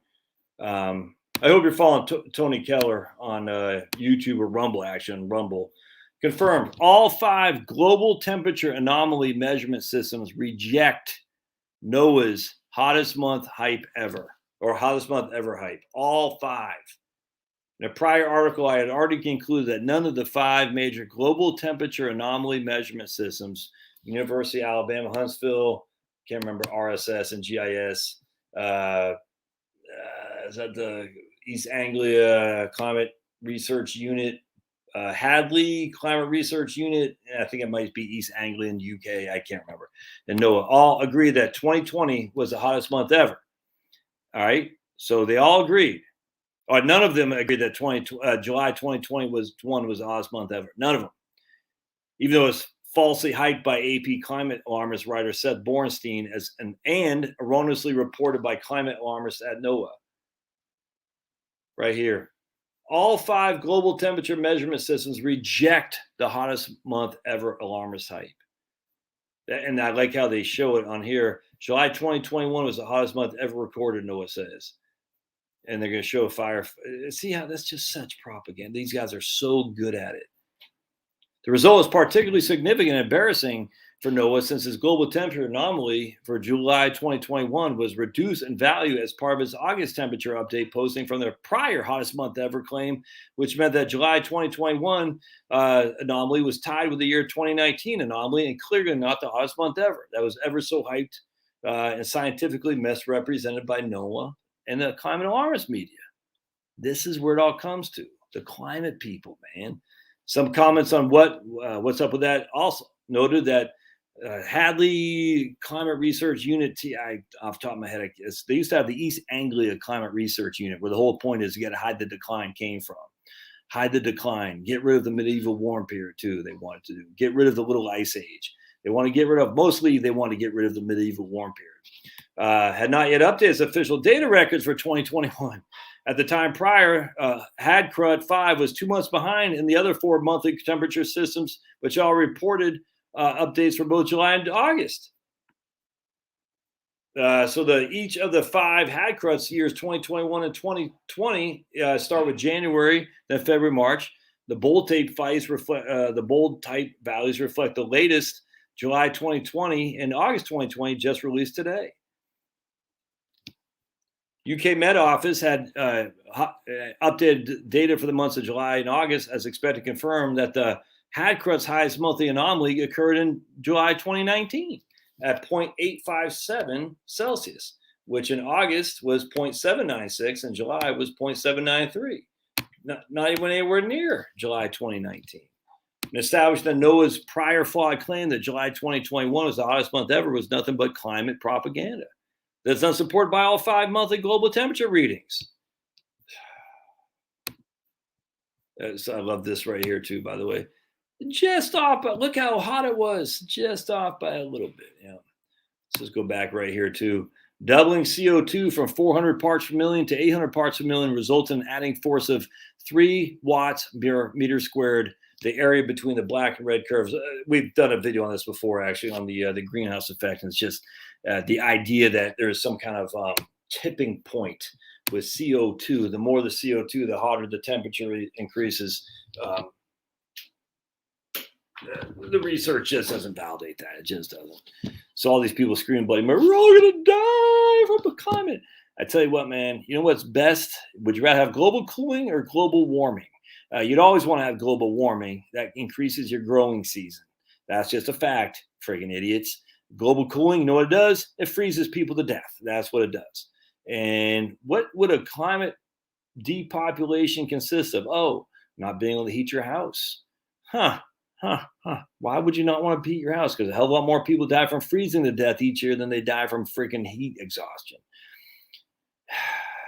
Cold kills, heat doesn't. Heat increases your growing season, cold reduces your growing season. If you look at you don't have to believe me, do your own research.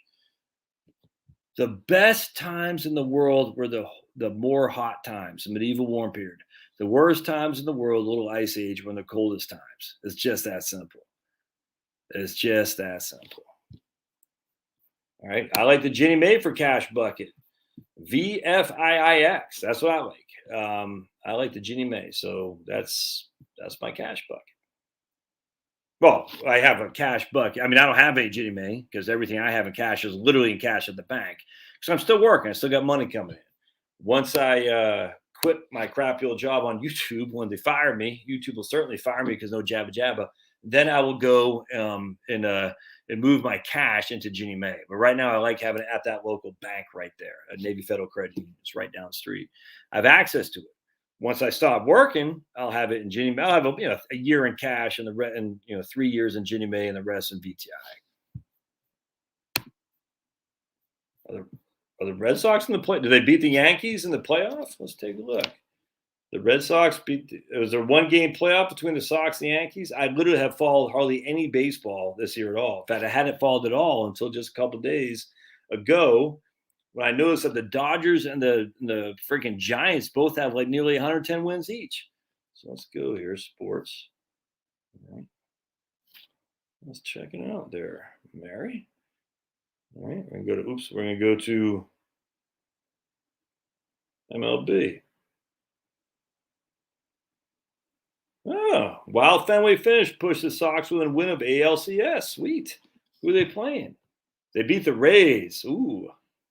Red Sox benefit from bizarre deflection, crush walk-off homer to beat the Rays in a marathon ALDS. All right. So what's the series at? 2-1 for the Sox?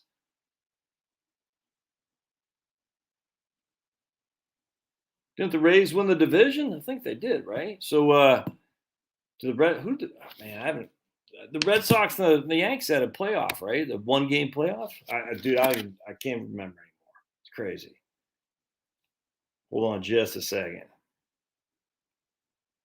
I was watching some old Patriots videos on some guy talk about Stanley Morgan, Raymond Claiborne, the old Pat the Patriot. Oh man, just brought me back.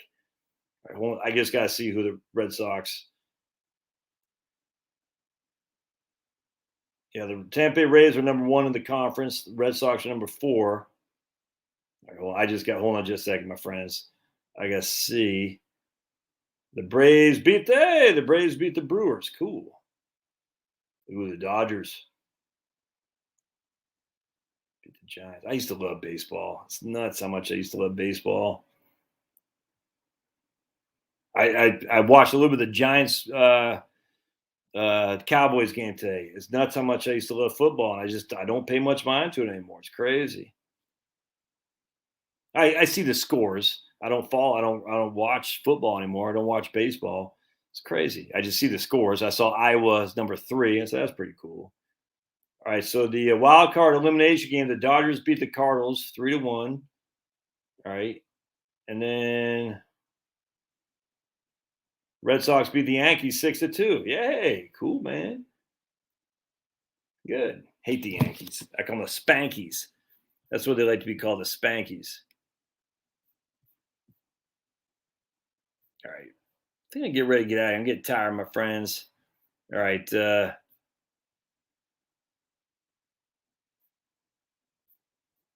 right. So I just want to reiterate. What causes prices going up? This is, I don't know why this bothers me so much when people don't get this. Because I don't know why. It does, though. It's a pet peeve of mine. And I think in economics, we followed the Milton Friedman model too much, that inflation is always and everywhere a monetary problem. And that's the monetarist view of inflation. The Austrians would have a little bit to say about that, but they still somewhat have some idea that inflation is caused by the monetarist system, the Federal Reserve Board. But it's not true. It's not true. All right, so you got the fiscal, which is the government, the Congress, that's the fiscal, and then you got the monetary. You got the two competing entities in some regard. And the monetarist, the Federal Reserve Board, fiscal stimulus and things of that nature. Lowering in, that's not fiscal. Fiscal is Congress, spending and things of that nature, tax cuts. That's fiscal stimulus. Monetarist stimulus is keeping interest rates low, requiring less reserve requirements to the bank and stuff like that. They're buying bonds. If they're buying bonds, they're putting money in the economy, which would be a way to keep interest rates low. All that stuff is monetary policy. But does that cause inflation? So we're going to end with this. All right.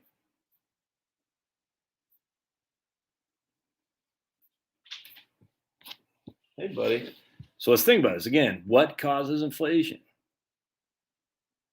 Remember, Milton Friedman is what? He was the guy who won the Nobel Prize, University of Chicago. I got a signed book by Milton and Rose Friedman on my back shelf there because I love Milton Friedman.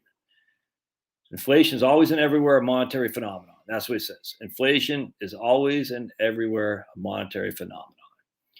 And it's wrong. But it's kind of like John Keynes. It's kind of like the Phillips curve. Maynard, this gets so inundated in economics that it just spreads this insanity throughout the world and people think it's true. My man Marx says supply and demand. 100% supply and demand without question. And then we have the argument supply side economy or demand side economy. And Keynes is demand side. You give people money, they'll spend it. That'll increase. That's the demand side of economics, which is silly. He says, you give people money, they'll spend it, and that will cause a demand. Reagan says we're going to supply stuff, but people say, I don't want your product. Well, if I'm going to supply you an iPhone, no one knew the value of an iPhone, and here we have it now. They supplied the iPhone before they had the product, before they had the market. So what happens is you have supply and demand, and what causes supply and demand issues is, frankly, regulation. It has nothing to do with the Federal Reserve Board. It has everything to do with regulation. The bureaucratic nightmare that we're creating among ourselves. And if you look at, just give you like a college, for example, more and more adjuncts, less and less full-time professors. Everyone hates full-time professors because they're left-leaning. I get it. They're not the problem in universities. It's the administrative state. We got 25 diversity counselors in University of Michigan or something like that while they're raising tuition. It's crazy. And they're letting off professors and stuff, but they have all these people they're hiring for diversity and inclusion. It's freaking nuts, man. We have this administrative state. And what do administrators want to do? They regulate. That's how they get their power. That's how they get their jollies off, by regulation, having people submit to them saying, yes, sir, I will do what you say. And so what happens was we have an administrative state that's growing and growing and growing, is beyond the grasp of Trump even, is beyond the grasp of Biden. Because, look, Biden doesn't know who he is, but even his cabal, it's the administrative state is bigger than our executive and our legislative, which is Congress and president. And the administrative state is what controls things. There's no other way around. That's probably why the best thing Trump ever did was to say, we're going to move some of these departments into, we're going to move the Department of Energy, I think, into Kansas or Colorado, something like that. We're going to move the Department of Agriculture to Kansas City. It didn't happen. Wish it would have. That would have been fantastic. That's how you chop down the administrative state. And the administrative state is what regulates things. It's regulation. That leads to supply chain disruptions. Supply chain disruptions lead to supply chain issues, which means there's not enough supply to meet the demand. Supply goes down, demand stays flat, prices go up. Supply goes down, demand goes up, prices go up even more. It's just that simple. Supply goes high, demand stays flat, prices go down. Supply stays flat, demand goes down, or supply stays flat, demand goes down, prices go down. Just think about it. You got your neighborhood. You're in your neighborhood. There's no houses for sale. All right. You're in a neighborhood, in a good school district will say no houses for sale. All right. So the supply is zero. The demand will determine whether or not the prices will go up or not.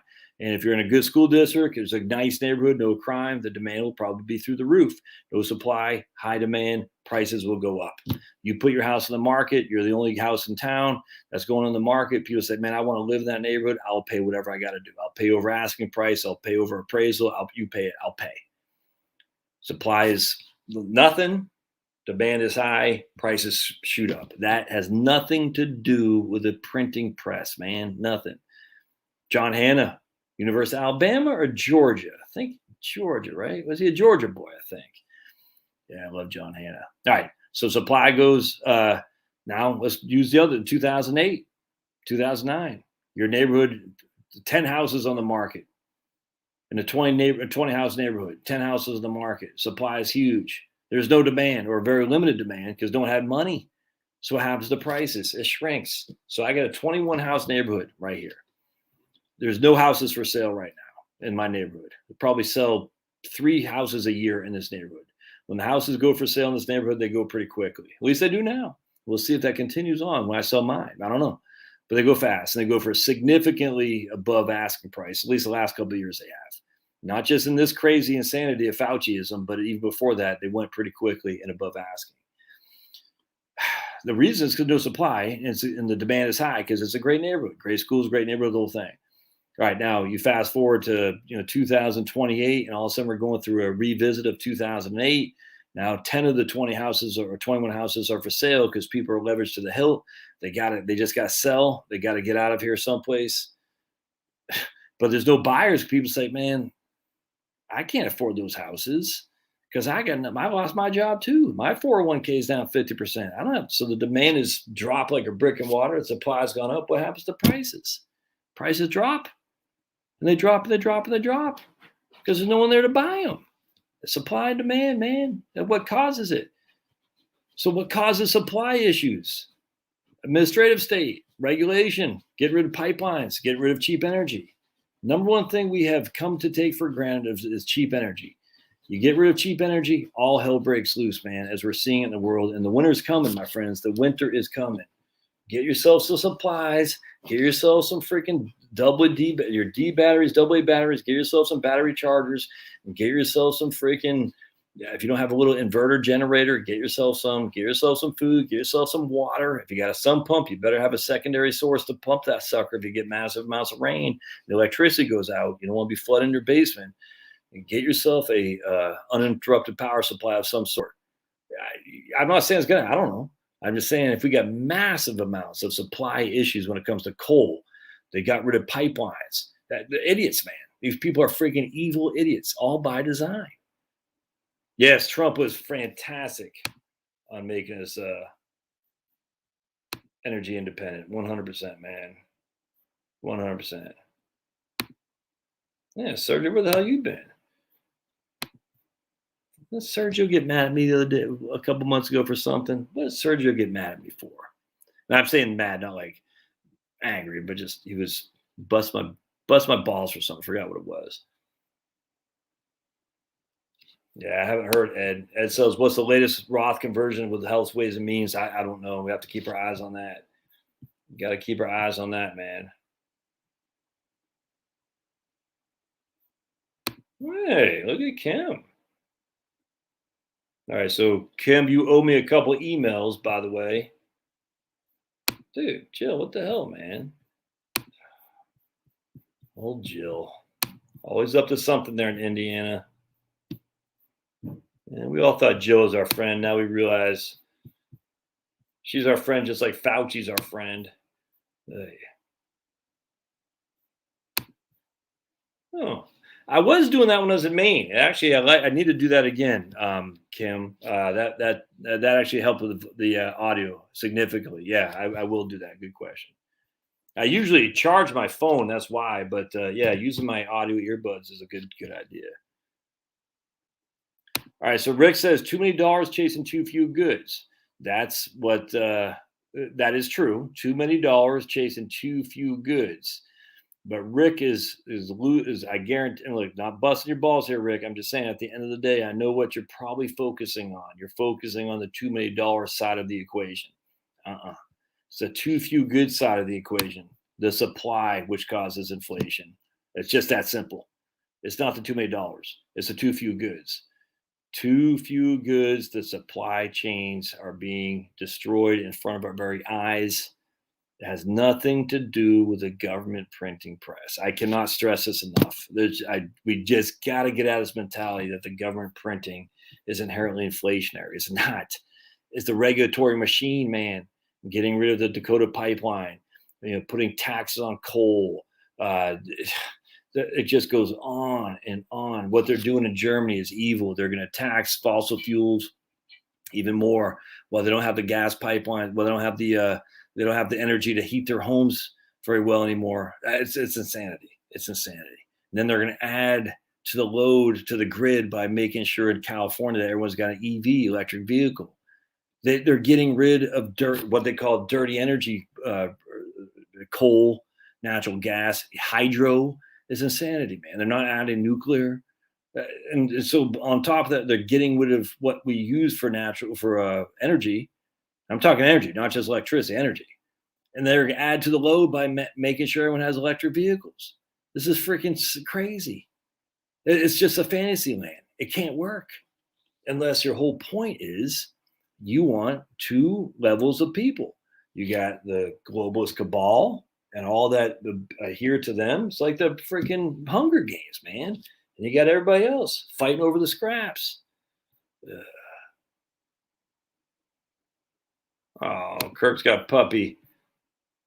I love puppies. All right. So cool. All right. Oh, you don't even want to see. I think I did a video. I haven't posted it yet. Oh, freaking pissed me off. All right, so that right there is the beauty of Maine. All right, that's Maine. No better place in the world. You want to see what's not the beauty of Maine? All right, so here's another beauty of Maine. So I lived on an island just like that, lobster boats. I saw that every day growing up. Oh man, what did I do with my? Oh no, did I get rid of my video? Hold on just a second, my friends. Oh, I deleted it. No.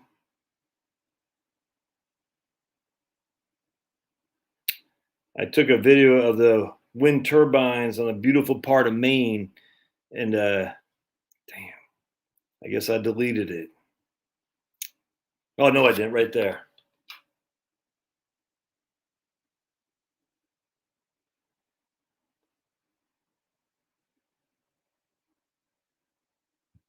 Not moving those turbines in this gorgeous like ridge line in Maine.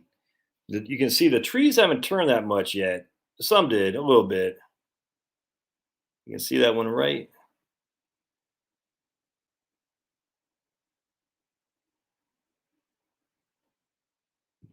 Freaking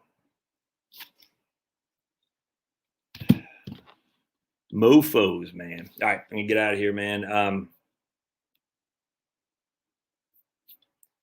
Appreciate y'all being here.